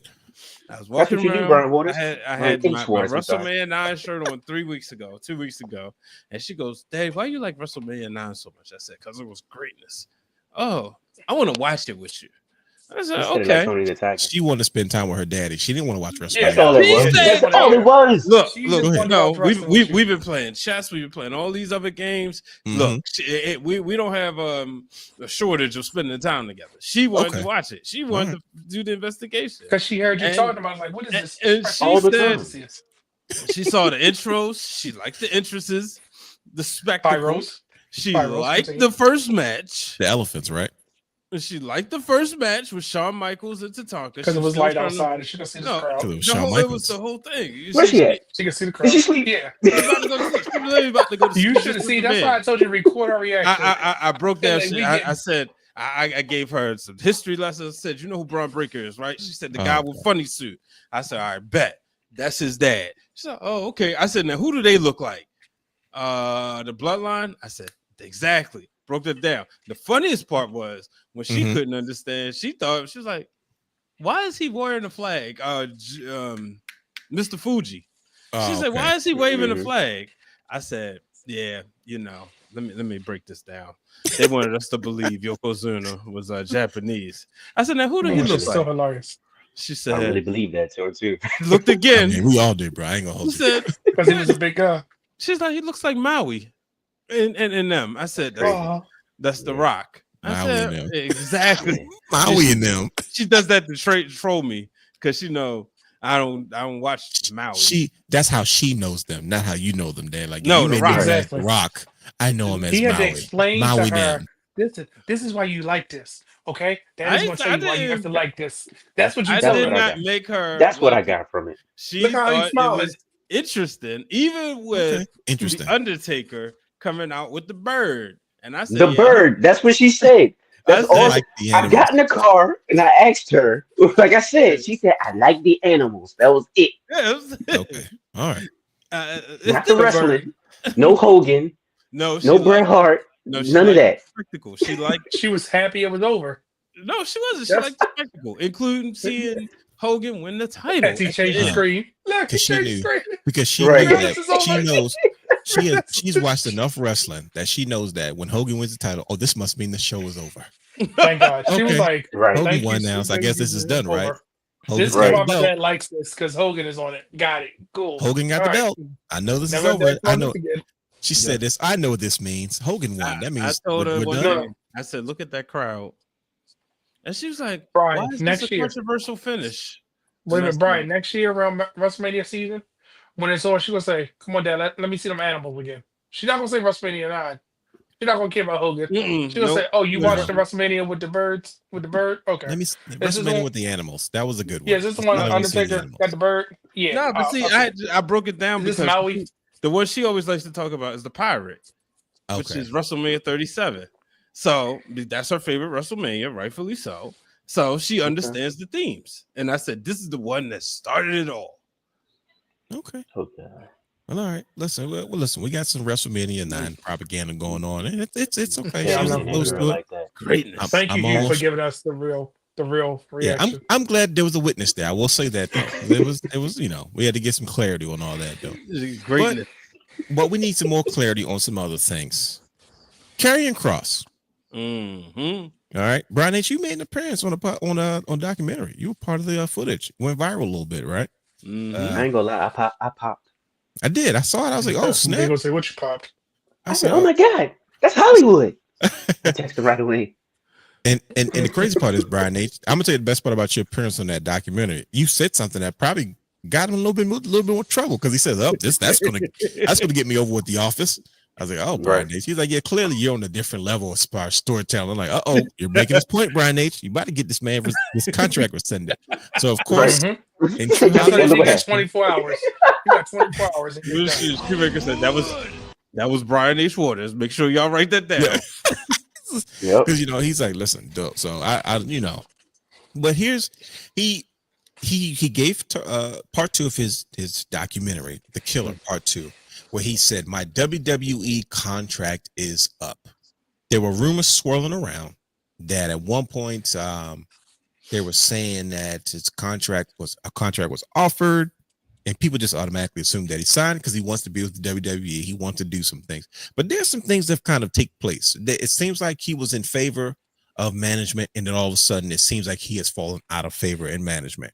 Now, I'm going to tell you as why none of this makes any sense, and I'm sorry, but we got to do this. We got to dig a little bit deeper. There's some things that says to me, hey, this sounds like a superstar who's being held back, and he wants to spread his wings. He reminds me, it sounds like Bray Wyatt, right? Bray Wyatt got released because he was considered to be difficult to work with backstage because he wanted to push the envelope creatively, and he wasn't given that freedom or platform. That was an issue, and it ultimately caused him to be released, before his return, and then his unfortunate and untimely passing, right? That's the vibe I get from Killer Kross, right? He's somebody that we have been critical of, somebody we didn't think would bounce back from that Adam Cole promo in NXT, but he has found a way to organically get himself over with the audience. and it seems to be working. So that brings us the question: why in the world would WWE allow his contract to expire? What happened behind closed doors that he has fallen out of favor with management? If what I am saying is true, and this is not an elaborate ruse, okay, If what right? I'm hearing is true. So there's a few Sorry, things I got to address, brothers, and I'm going to make this worse because I know brother guys like, nope, I'm not falling for this. I'm not going for it. I'm not doing something. Like, oh no, brother guy, that's exactly where we're going. We're going there. There's some things that got me thinking twice about some stuff. So let's talk about the facts. Contract is up, right? We don't know the nature of this contract. We don't know what this will lead to. We don't know where this is going. So on one hand, he shows up on a show. He did Ariel Helwani's show, who was a friend of WWE. He's not going to act a fool or do anything outside to damage WWE. Right? There's two different people that usually catch these type of interviews early on. Ariel Helwani and Chris Van Vliet, our brother. Chris Van Vliet.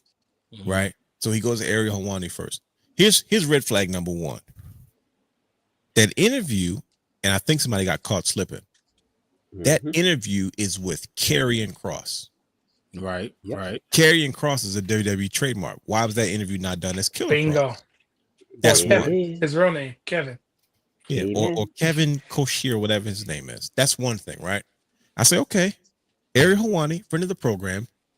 When Karrion Kross has gone on his rants about the man in the suit in the truck, he already spilled the beans and said, man, look, that caught me a lot of heat. I had to go backstage and like, look, fellas, I'm stirring the pot a little bit. Don't get offended. And he was like, people thought I was referring to certain things because that's just how good he was. His calculated outburst, it seemed real because everybody knows his contract was coming up. He starts saying things like, I don't have any privacy. People know more about what I'm doing before I do. It sounds like creative frustration. This is something that we're not strangers to when it comes to WWE talent that feel like they're being held back for whatever reason, right? So that seems like that's pretty legitimate. And then the details of the contract saying, look, I was offered a contract. I was told I had 24 hours to sign it. Scarlett, my wife, was not offered a contract, and I wanted to get the parameters and the terms of the agreement, and I was not given one. I no longer have a direct line to management. I'm now going back and forth between a mediator, whatever the situation may be. These are the things that he is saying. Now, on one hand, I don't trust storytellers. You guys know this. I do not trust storytellers. It's because he don't trust storytellers, y'all. He don't trust storytellers. Yeah, because he's good. You know why? Because they're good at telling stories for a reason, right? And of course, there's the pro wrestling tease and I'm taking bookends and all the other kind of stuff. So we have to figure out, brothers, is this real or not? Do we really want Kross, or is this WWE capitalizing on a movement? Now, I'll say this: we ran into a situation where this has happened before with R-Truth, where they got caught slipping, got caught with their pants down. Something that this era of WWE can't afford to have is because we know it's still fresh. They don't want to have any blotches or criticism on this regime and compared to the godfather of the business, which is Vincent Kennedy McMahon. So they're tiptoeing. They don't want to be known as, they don't want to associate with anything that he did. He was a ruthless businessman and he did what he had to do. So if there was a creative reason as to why he had to let talent go, he did it. He wasn't a vulture. He was a nice man in a lot of ways, but when it came to what was best for business, truly, he always put the business before how he felt about situations. And that is documented. Wrestlers have said these things. Yep. R-Truth happens, and Triple H tried to brush it on the rug. Oh, it was work. We knew what we were doing. R-Truth made it very clear. No, it wasn't. You guys forced this to happen. You guys forced this to happen. R-Truth is back. He turned heel for a week and a half. He beat up John Cena. Now that John Cena's not a heel, neither is R-Truth. They showed up on SmackDown. He said, if you back, then I'm back. And I'm like, wait a minute. Okay, all right. Well, there goes Ron Killings. I guess R-Truth is back. John Cena goes, hey, man, it's crazy, man. It was that weird moment where you went heel and stuff like that. And R-Truth's looking like, bro, like he's describing what you did, but you saying it was me. And he walked away. And then a true oblivious R-Truth fashion, I'm like, all right, there it is. R-Truth's back. We have no reason to be here anymore. So these are the things that we have to figure out now. Where are we going right now? Are we in the midst of the next elaborate storytelling? Oh, is this the building of a superstar with "We Want Kross"? You know, the rumors that signs were confiscated that said "We Want Kross." He was told to ignore fans cheering for him, which makes no sense. We want Kross or whatever the case may be. And now he's like, I can't take this anymore because for once they like me, I need to give the fans what they want. Mm-hmm. So that's my question to you, brothers. Are we being worked, or is this just the new kayfabe? Is this what we have to get used to? That every time something like this pops up, this is what we're going to have to deal with. Real life situations. Pro wrestling tea stores popping back up, being able to take bookings. Now, this stuff was taboo. This stuff happened 10, 15 years ago. We knew for a fact this person wasn't with the company. But with so many partnerships and talent working outside of WWE, Natalya Neidhart, she works all over the place now. Yeah. And that's how they let her fulfill her desires to do other things without having to be on WWE TV, without having to lose her or cut her. I'm like, bro, this is uncharted territory. Now it's like the lines have been blurred that much more. And it doesn't seem like we know where it starts and where it ends.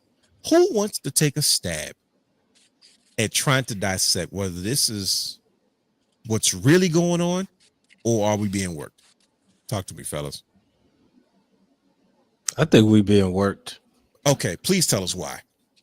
Like y'all brought up the name Karrion Kross doing it, and I get it, markability, but Killer Kross has made enough name recognition to they could just use that name, right? Mm-hmm. That's what he was before. That's what he went back to when he got cut the first time, right? Mm-hmm. Now, I do think there's some validity in all this. I think that maybe he is. I do think maybe he was in contract negotiation, but I think it's a part of the big story. And he also said, Brian H., to your point, real quick, he said, I'm still at the negotiating table with WWE. Yeah, and when have you ever heard anything like that? This is what I'm saying. You know, because I mean, honestly, at first I was listening to it, and I wanted to listen. I was playing a video game. I started feeling bad for the brother. I'm like, man, this dude like begging for his job. I just want to go home. And I was like, I get it, but I'm sitting there thinking, I know you SummerSlam. It's not Night of Champions. It's not Backlash. It's SummerSlam. Mm-hmm. We had a match at SummerSlam. So I think it could also be a test run to see. Let's see how over you are. Yeah, well, yeah. Now, what do you mean by test run? Are you saying like WWE's, are they waiting him out to see if, hey, let's see if this is really as popular, or is this their way of saying, hey, look, instead of trying to put you on TV every week, let's go in this direction to see how over we can get you? Which one are you referring to? Oh, I was actually thinking the first one, but the second one might actually make sense too. This is what we got to figure out. That's why I'm asking. So what are you thinking? Well, I just think that's probably the first one. Okay. But it was Raw was a little different this week. It was a little quiet. It wasn't a lot of calls for Kross. Mm-hmm. Not like it had been before. So that makes me wonder, like, well, maybe I ain't gonna say it's over. He's keeping himself in this conversation, but I want to see what's going to happen on SmackDown and on Raw the next few weeks. Okay. But, I think it's I'm not buying it. Okay. All right. See, we've been through enough. How about you? Now I'm going to you, brother Hugh. You shaking your head. I caught you. How you? And brother Guy, you got to finish this one up. So, brother Hugh, you heard what Brian H. had to say, and I'll even raise you one. Here's what I don't trust, brother Hugh. I need you to talk to me. I need you to talk to the people because we want to hear what you have to say. Bully Ray is now officially making suggestions of what Karrion Kross should do now to prove to WWE his worth. Now, he's another one. I don't trust people that love the business. No, because he drew so much money. I mean, he didn't. Don't get me wrong. But he's a teacher. I don't trust wrestling teachers. It's because they're always trying to teach the next generation to use things that probably didn't really work for him. It worked for him late in his career, but by the time it did, Nobody's watching TNA during that time. No disrespect to you, brother guy. You guys are part of that same 3 million. No. Listen, when Bubba was champion, nobody cared. Yeah, okay. All right, we're on the same page. Yes. Okay, we're on the same page, right? So he says, Hogan. no, God bless Hogan. He couldn't even get in the ring hardly. Hogan versus Sting in TNA, not a good idea. Anyways, but Bully Ray said, if I'm carrying Kross, I will show up to every city where Raw is going to be at and have the We Want Kross rallies outside the arena before the shows, whatever the case may be. That's something he suggested. I don't know if he's, mind you, this is a guy that's in cahoots with WWE. I don't trust it. He works with WWE. He's on a WWE show. He works with TNA. He's about to have a match with TNA, a nice little nostalgia match with Team 3D and the Hardys. So he's in cahoots with the business. That's why him and AEW had a falling out, because he went back home. It's just that simple. Now, with all that being said, brother Hugh, are you buying this? This seems really calculated. I'm putting you on the spot, brother Hugh. That's why I'm laying the peanut butter on nice and smooth on the bread, because this documentary, when I saw it, I said, bro, this is predetermined. He was Skippy's. Let's go Jiffy. Because you leave Jiffy out, it gets harder to put on the bread, especially when it's cold. Okay, so we'll go Jiffy. He puts out this documentary that seems predetermined, like, hey, I've already had my mind made up. I wasn't just going to take anything they gave me. Right? Because the day his contract ended, the documentary came out. You didn't start filming that day it happened. It came out. Right? Now, I don't know if it was predetermined, because if he's saying I knew for a fact they weren't going to give me what I asked for, and we just proceeded with caution, no pun intended, Naomi, right? Versus the flip side, brother, Karrion Kross saying, well, let me hold out because I don't want to ruffle any feathers until we get this figured out. And it's like, no, he's saying, I'm at the negotiating table. I want to go home. This is what I'm trying to do. He's screaming, Triple H knows what I want to do. He just won't give it to me. What are you talking about? It's giving me Bray Wyatt vibes. Once again, it's more Jiffy. He's already talked about that there were plans to be an extension of the Wyatt family outside of WWE with the guys from Ring of Honor and him at one point. So this is what I'm talking about as far as the level of creativity and storytelling that an individual is willing to go to. Now, anything outside of WWE is not going to be focused on storytelling, which is why I can imagine why he wants to stay there. Now you're on the spot, brother Hugh. You can't run away from this argument. I just boxed you in a house full of information.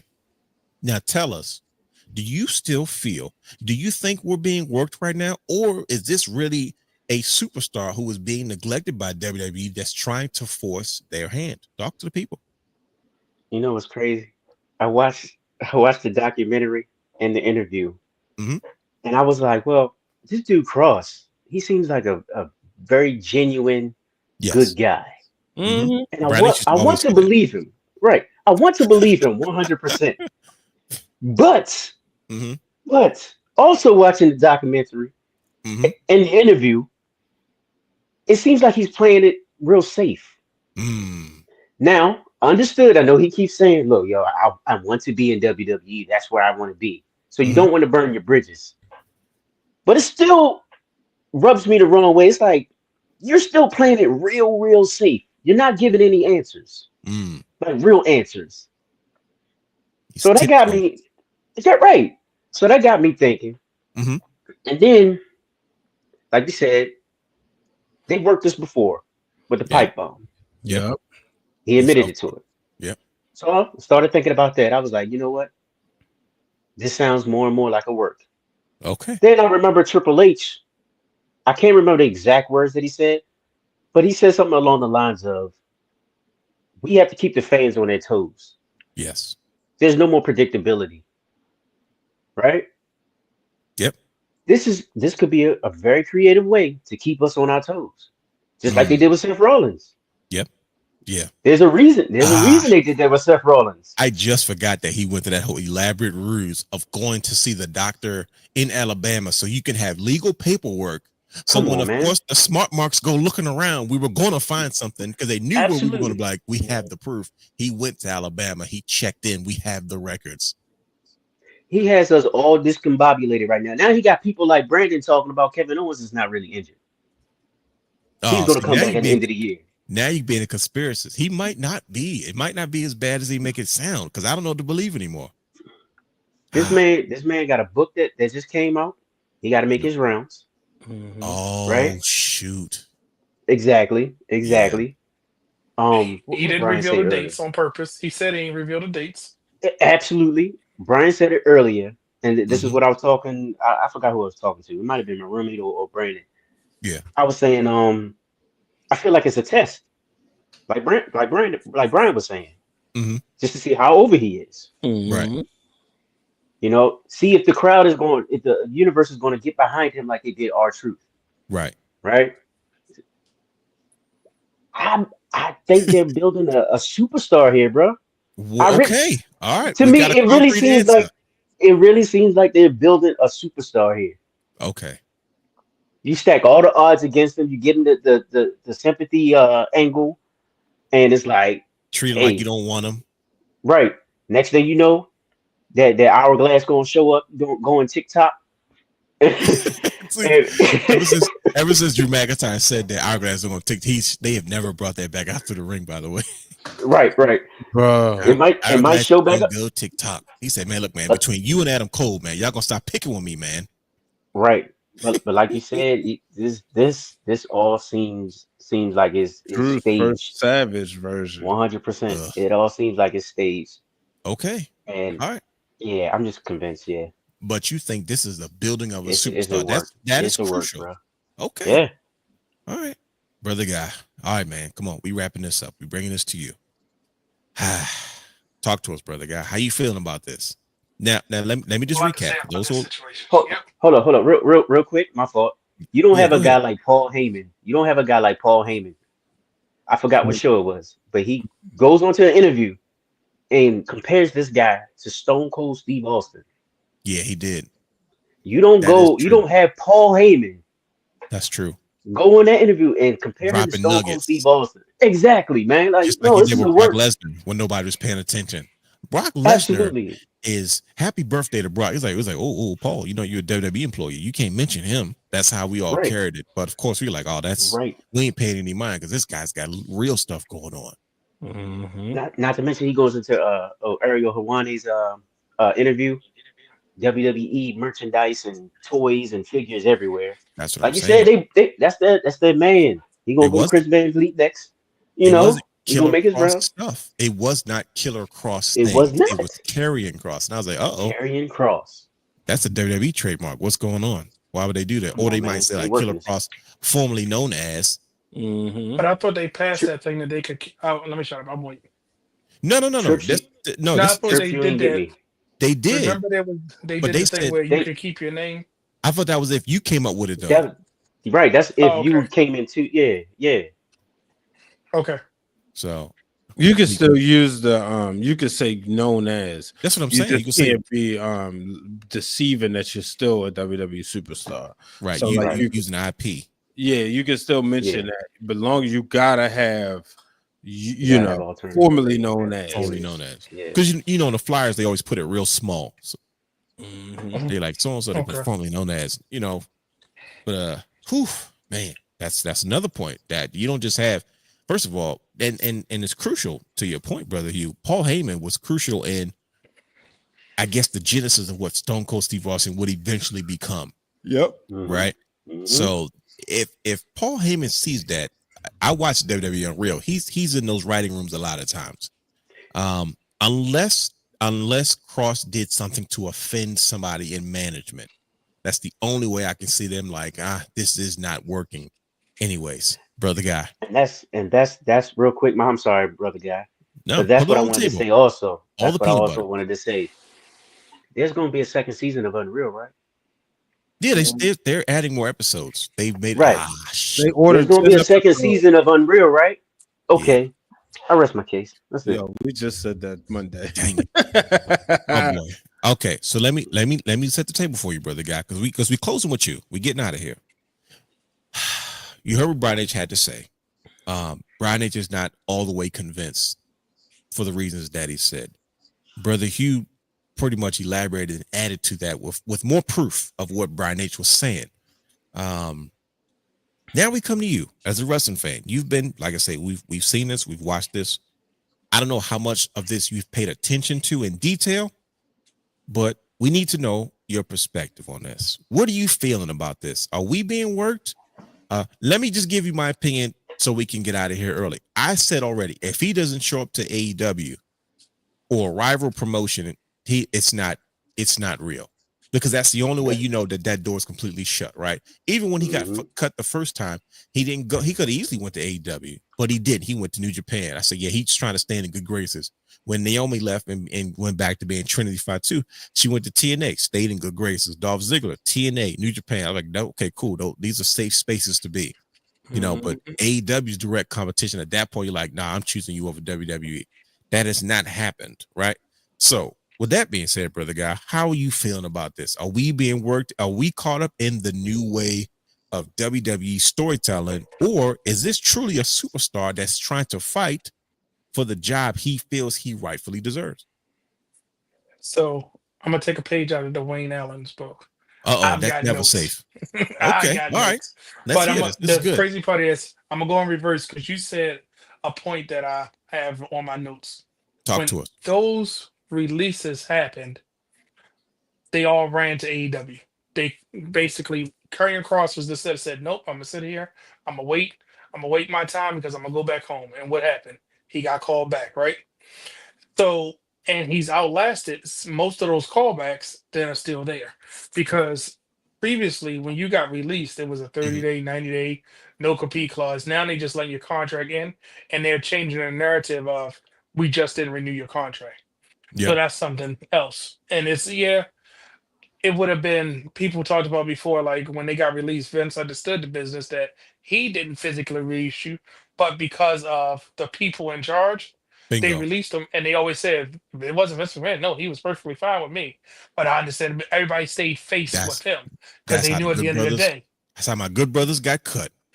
Because Home. they knew. Yep. And they knew everybody had good things to say about that business aspect of Vince McMahon. So when he said in the interview, I had a conversation with Triple H, me and Scarlett, we were a package deal. That was a different time frame. Now look what we're doing now. Triple H was given the keys to the kingdom and said, build it. Now they say, okay, make us as much money.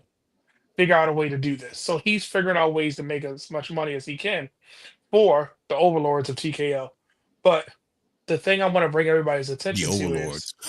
the overlords. It seemed like with his interview, it's not about what's said, it's more about what's not said. Um, Talk to us. when you listen to Karrion Kross, you kind of get the feeling that he's under like a gag order, because Errol Warney is going to keep trying to pry and pry and pry, rephrase the question to get it from you. Chris Van Leek is going to be like, hey, I'm so happy you're here. Remember that time you had a Diet Coke on that Tuesday? Let's talk about that. Yep. He's not going to dive deep. He's going to give you the happier, lighter hearted interview. And you see when he said, no, is this Kevin? Are we being worked? He's like, no, I need to know. And he kept going back and saying, is this work? I People are saying I this. respect you, so I never want to ask anybody that, but I'm going to ask you, are we being worked? Yep. And He got so desperate. That's how bad is this, gentlemen. I'm sorry, brother guy. Just pause for a second. I'm sorry. He got so desperate. He said, listen, I usually don't do this, man. Tell us the truth. Are we being worked or not? Dang. Put a lot of emphasis on that. Yep. Go ahead, brother guy. And he kept going back and asking those type of questions. But I keep saying it's what Karrion didn't say. He was reluctant to name drop. Which wrestler have you seen get released and not name drop? They What can't wrestler say have you anything, can they? seen? No, I'm saying once they're free and clear and they're all done, they tell it all. Because remember, at one point they was running the Chris Jericho podcast. They was running on these different podcasts. Yeah, but you and can't say spilling the nothing beans. until your 90 days is up, right? Because I remember when the Good No, Brothers no. got cut, they kept No, saying remember- we're not saying nothing until a certain period of time, and it was literally the Right. 90 days. Go ahead. But remember, that's when you got released. If your contract ends, you're free and Oh clear. yeah, you absolutely right. You see what I tripping. mean? That's what I'm saying. The difference. That's right. That's the Goldberg major said difference we had from like now. 2 weeks. 3 weeks. Did he say 2 Yep. weeks? Yeah. Yeah, Yeah, you see what I mean? So that's the old regime, and that's Got what I'm saying. So he's talking like he's under a gag order or what's not being said, because he really didn't answer questions. He danced around every single thing and gave you enough to make you interested in him. He Mm, clearly told you he was an actor. He clearly told you he's an author. So he knows how to convey emotions. He right. knows how to project these emotions. And even so, look at his character work because he said it. Killer Cross is a different type of person.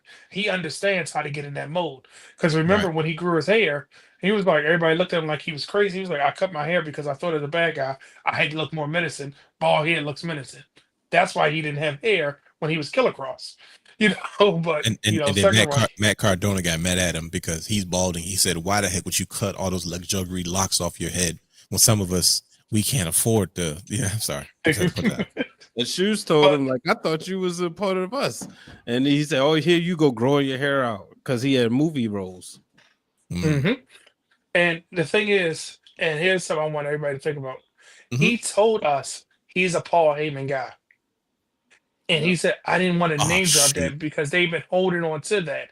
He's literally, and then isn't it ironic? Paul Heyman the week before, now him, and he's admitting, I've had these conversations. I'm gonna give you enough because in probably Unreal Season 2, we're gonna see that conversation. We're gonna see when Paul Heyman is talking to him backstage. We're probably gonna see all this because you don't get to because it ended with WrestleMania. Now they're probably gonna get to SummerSlam. This is too And much. he told us without saying it, I caught heat for doing what I was told because if we look at how WWE do things, they told us we plan out all of these things and they don't know how to react when bumps or they have the detour because they have such a strategic plan. When Mhm. something else goes awry, they can't react, and that's where it feels like it's Right. jumbled. But when a Yeah. plan comes in place, like when they're in that room and they sitting there talking it through and doing everything, and well, how do we get here? No, how do we do this? How do we do that? He told us without saying it. I disrupted the plan, and then I was still trying to stay the course, but they didn't like it. And then I had to go back and say, hey, I was just doing what I was told. I thought this was direction, but I can fix this. And then everything was downhill from that point. But how many times have people went off script and we think it went off script, but it was actually planned? How many times have it been off script, but it was actually supposed to be that way? You know what I mean? And we turn the story into, oh yeah, this is good storytelling because I go back to that Bray Wyatt promo when he first came back and he Hmm. was in the ring. Looking at it now, he probably didn't know what to say. He probably lost his whole Train thing, of and or thought. he told him go out there Started. and said, just go. Yeah, you could tell he was like, listen, I'm just. And he was so wrapped up in emotions. I'm like, that was real. This Yeah. carrying cross, it made me want to root for him too much. It made me want to say, give the man his job back. Oh, for God's sake, why did you do this to this guy? Whereas Mhm. though other people, well, no, I had a conversation with Sunshine Judge backstage, and this would happen, and this is why. Nope, and I don't have any issue. And he wouldn't say, I'm not going to answer that. I can't answer that. And even when he said, "Did you get an offer from AEW?" I can't tell you. He was just like, Yeah. See, you know what I why mean? not Because though? he didn't want. Yeah. Oh, But you're not under contract anymore. So why the heck wouldn't you say something? oh, I've heard I that thought too. he If I go to said no. TNA, No, he said no about it from Yeah. AEW. He said, because no, but he everybody said, think if you he's, have officers, would you tell us? He said, I'm not going to answer that. And he said, what Yeah, about but then AEW? right after He that, came back with he it. said no. Yeah, Yeah, but did you see how he was like, no, no, no, I heard that too. Because remember he said something about going back to TNA. He was like, yeah, I heard that too. I said, oh, so he's in tune with everything. He's paying attention to everything. And the last thing I'm going to say, when he said, I have all these dates that's non-wrestling related, mm-hmm. and it took 3 years for my book to get cleared. If you wrote this book prior to you getting signed, why did you have to get it cleared through WWE? Oh, see, there we go. We got some Mhm. holes You in the get what I'm Swiss saying? Like cheese, he said that. So if I write a book today and I'm about to publish it and I get signed tomorrow, what they got to do with my book that's being published? Because you're especially trying to stay in face. in your real name as well, because it's not like his book has nothing to do with like his name. It's not like Killer Cross biography. It has like it's No. like Robert Kessler something, and it's literally fighting for life. And he said it. that he had these other dates. And he said, "Well, do you want to post them? What wrestler don't post when they take bookings? Oh, see me here, see me there, see me there, see me here. No matter what it is, whether it's a convention, it's a con, no matter what, they post where they're going to be because they got to keep their name relevant." He said, "No, we're going to list them all at one time. No, you're trying to see if you're going to get a contract, and then you're going to have to cancel it. And then if you don't, you won't look bad to the fans because I had all these people rally behind me, and now I'm not going to be there." Right. I just that's the part that really stings because I'm like, all right, what is the angle here? Because Yeah, you're he's right about the book. capitalizing. What's your angle, Yeah, boy? It says right. You WWE capitalizing on, superstar Karrion Kross right on the book. My fault. I'm See? sorry. I'm looking at it. but he I said was it. It going to took get them at that. 3 years to Yeah. clear it, and they said he's the number one selling sports book, Yeah, and they on kept saying it. Amazon. I'm like, it's a reason you're saying this. He kept saying the certain words, and I'm like, something's not right here. Even if he did get released, I'm pretty sure that it's a hey, go out there. Kind of like how when Cody Rhodes' X was released and he had to go show that he's worthy to come back. I think that's what we're going to get with Karrion Cross, almost like a subcontract or a yeah, you still work, but we wanted you to go do this. We want you to do that because if he shows up in a GCW, it's still tied to WWE. Bingo. If he shows up in Pro Wrestling Noah, we know that's still tied. Even if he goes to New Japan, everybody's safe to go to New Japan. You can always come back. Yeah. That's a safe bet. Yeah. But I don't think I think we're gonna see him at conventions and cons and pushing his book and trying to drum up his narrative. And that pro wrestling T thing, if you're an independent contractor under TKO, who's to say he couldn't get that without with still being a contractor? Just not on WWE shop. Whew, man. Ah. Well, god dang it, brothers. I don't know what to believe. I'm not gonna lie to you. And I'm not even gonna try Right. to speculate. That you guys have given me enough evidence to say, hey, you know what? I think that we're about to get caught up in the next chapter of storytelling for WWE. That's the conclusion I'm walking away with. And I think you guys did an excellent job of breaking down all those points because a lot of subtle nuances, right? Mm-hmm. And it's like, Oh, I'm sorry. And he Mhm. said something else. I mean, did you notice he said the first time Scarlett was signed and then they signed me. Mhm. But then he said when he was actually come back, they were a package deal. Didn't Right. I nobody see that? remember. That was kind of weird that Scarlett, who wasn't at a level of wrestler, but she was signed first and then him, and he was a Yeah. bona fide wrestler. She was still the valet. She hadn't really morphed into the wrestler that they were trying to make her into. Then they realized, no, she's just the manager. I shouldn't say valet. That sounds horrible. I'm the Yeah. manager, but you signed the manager prior to you signing. Hmm. But he had to put that out there, and he said, "Yeah, she has a better memory than me. She probably can tell you that." And I'm like, "But your wife was signed first. Okay. Yeah. Why did you have to tell us that? Why did you tell us that? Yeah. Something's brewing, brothers. And I think And where this was is, she? yeah. And where was she? I'm nervous for that. I didn't even take things like consideration like WWE Unreal. Clearly, Netflix liked what they did. They're ordering new episodes. Brother guy, you made a point, and we're going home on this. You said watching WWE, it seems like certain things are manufactured on purpose for the sake of creating television, right? I give you a prime example. The whole Jay Uso stuff. That's one. Another one is Tiffany Stratton and Charlotte Flair. When Yeah. Tiffany Stratton went out there and said, "Oh, something, something, your husband, blah, blah, blah." And everybody's like, "Oh, why would she say that?" I wonder if that was real or not. It was speculation until we watched WWE Unreal, and Triple H was like, "Hey, was that in the script?" And they're like, "Nah, she went off the cuff." He's like, "All right, well, she's probably, that's all right. Tell her she's got to go and apologize to Charlotte because that might be a little bit much." And I was like, "Wait a minute. What if that was all manufactured because y'all knew y'all was filming a television show while y'all was shooting wrestling at the same time?" Did So not I'm say like, that. Remember, I you see what said I'm them going saying? to Netflix So I'm was to like, create dang, these type of things. because That's what they did. they're creating, and Mhm. I don't care. There's no such thing as, and this was a television person told me this. It says no such thing as reality TV. It's just unscripted. Like we give the scenarios, we give the situations, and it's the our subject's responsibility to react to those situations as if this is what's going on. So it's all manufactured. And there's no way in the world you're not gonna tell me that people that write wrestling for a living that spent the entire decades trying to prove that what the fans see in the ring is really going on is not going to turn around and do the same thing behind closed doors, especially it's only 5 episodes of Unreal, so they're not filming every day. It's like, hey, listen, it's almost like a call sheet. Hey, today's Tuesday. We're filming for Netflix today. Cool. So we're going to show them this and this and this. And now, how do we make this interesting? Okay, cool. They might even be taking situations from stuff that might have happened in the past. Hey, let's recreate a situation where a wrestler goes too far.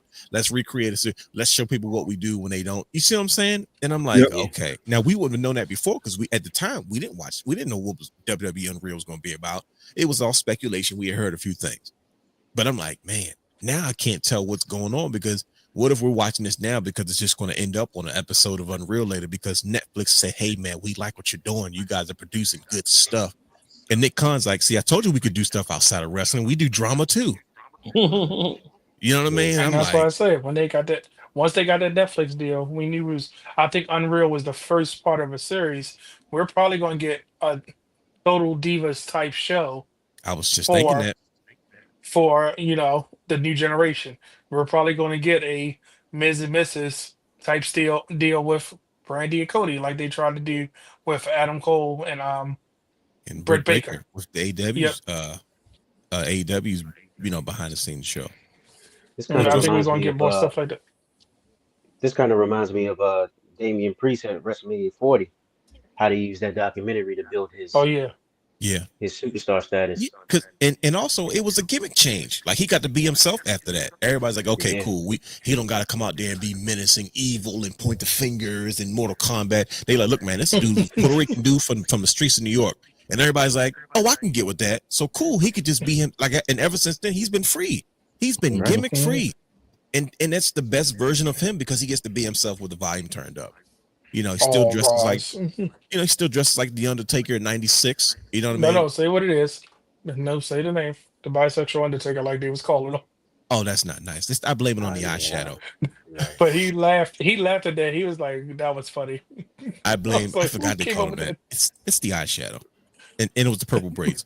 But I think it was the braids. It's probably the braids. It was the braids. But like once people saw the document, that's true. Go ahead. On the documentary, we were like, "Oh, okay, we get it. Okay, we accept who he is. He can be that." And I was like, "Okay, cool." And it was it wasn't no coincidence. They literally played that right before the match, like the hype thing. And I was like, "Okay, cool." And ever since then, he's been free of gimmick. He can just be Damian Priest now because we know who he is. Before, what's the one thing we always say? Who is this character? Who is this wrestler? Who are they? And he talks about it, man. I was a playboy, then I was the archer, nobody knew what that meant. Then I was kind of dark and brooding, and but now I get to be just Damian Priest, kind of a butt kicker from Puerto Rico, streets of New York. I come from tough time. I come from the street because they mentioned it. I've never heard WWE make, he's from the streets, like so proudly. He's come from some of these rough, it's like, oh, okay, cool. So when he's beating people up backstage, they're like, yeah, because he come from the rough streets of New York, so he's no stranger to beating people up backstage. And I'm like, okay, all right. Bronx legend, he in the Hall of Fame. Bingo. So yeah, there you have it, man. Listen, to be continued. We're not here to figure. We don't care what the fans say. They're not going to make us figure this out tonight. We don't have to. We're too old for this. I think we have done enough of providing evidence about hashtag we want Kross. And quite honestly, I can say to be continued, and I'm okay with that. So excellent job tonight, brothers. You guys are amazing as usual, man. You guys brought a lot of things to the forefront. 3 completely different perspectives that I think are pieces to a bigger puzzle, and I'm kind of looking forward to seeing what happens next. So in the meantime, I know you guys are sad that we have to go, but you can keep up with us by following us on all of our social media platforms at Wrestling Realm. Subscribe to our Twitch, our Patreon, as well as our YouTube channel, youtube.com/Wrestling Realm. Follow Championship Culture on Instagram at Championship Culture _. Don't forget, Championship Culture is every Tuesday at 8 p.m. on youtube.com/Wrestling Realm. Playlist Championship Culture. Go back and watch previous rest of episodes in season 4. Go back and watch all of season 3, season 2, season 1, and all the bonus episodes. And listen, without further ado, we got to get out of here. But until then, wrestling fans, as always, stay strong, stay wrestling fans, stay encouraged, because I think we are we have entered in uncharted waters. We have definitely we're going for a different ride that I don't think we've ever experienced before. So with that being said, you guys stay safe. We will see you next week. We out of here. Peace.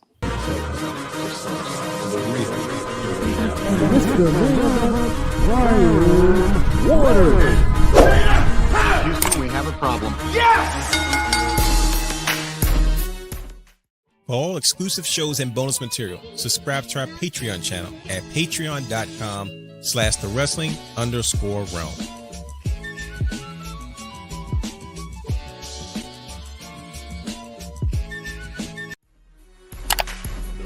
You can watch all of our Wrestling Realm content anytime on youtube.com/thewrestlingrealm.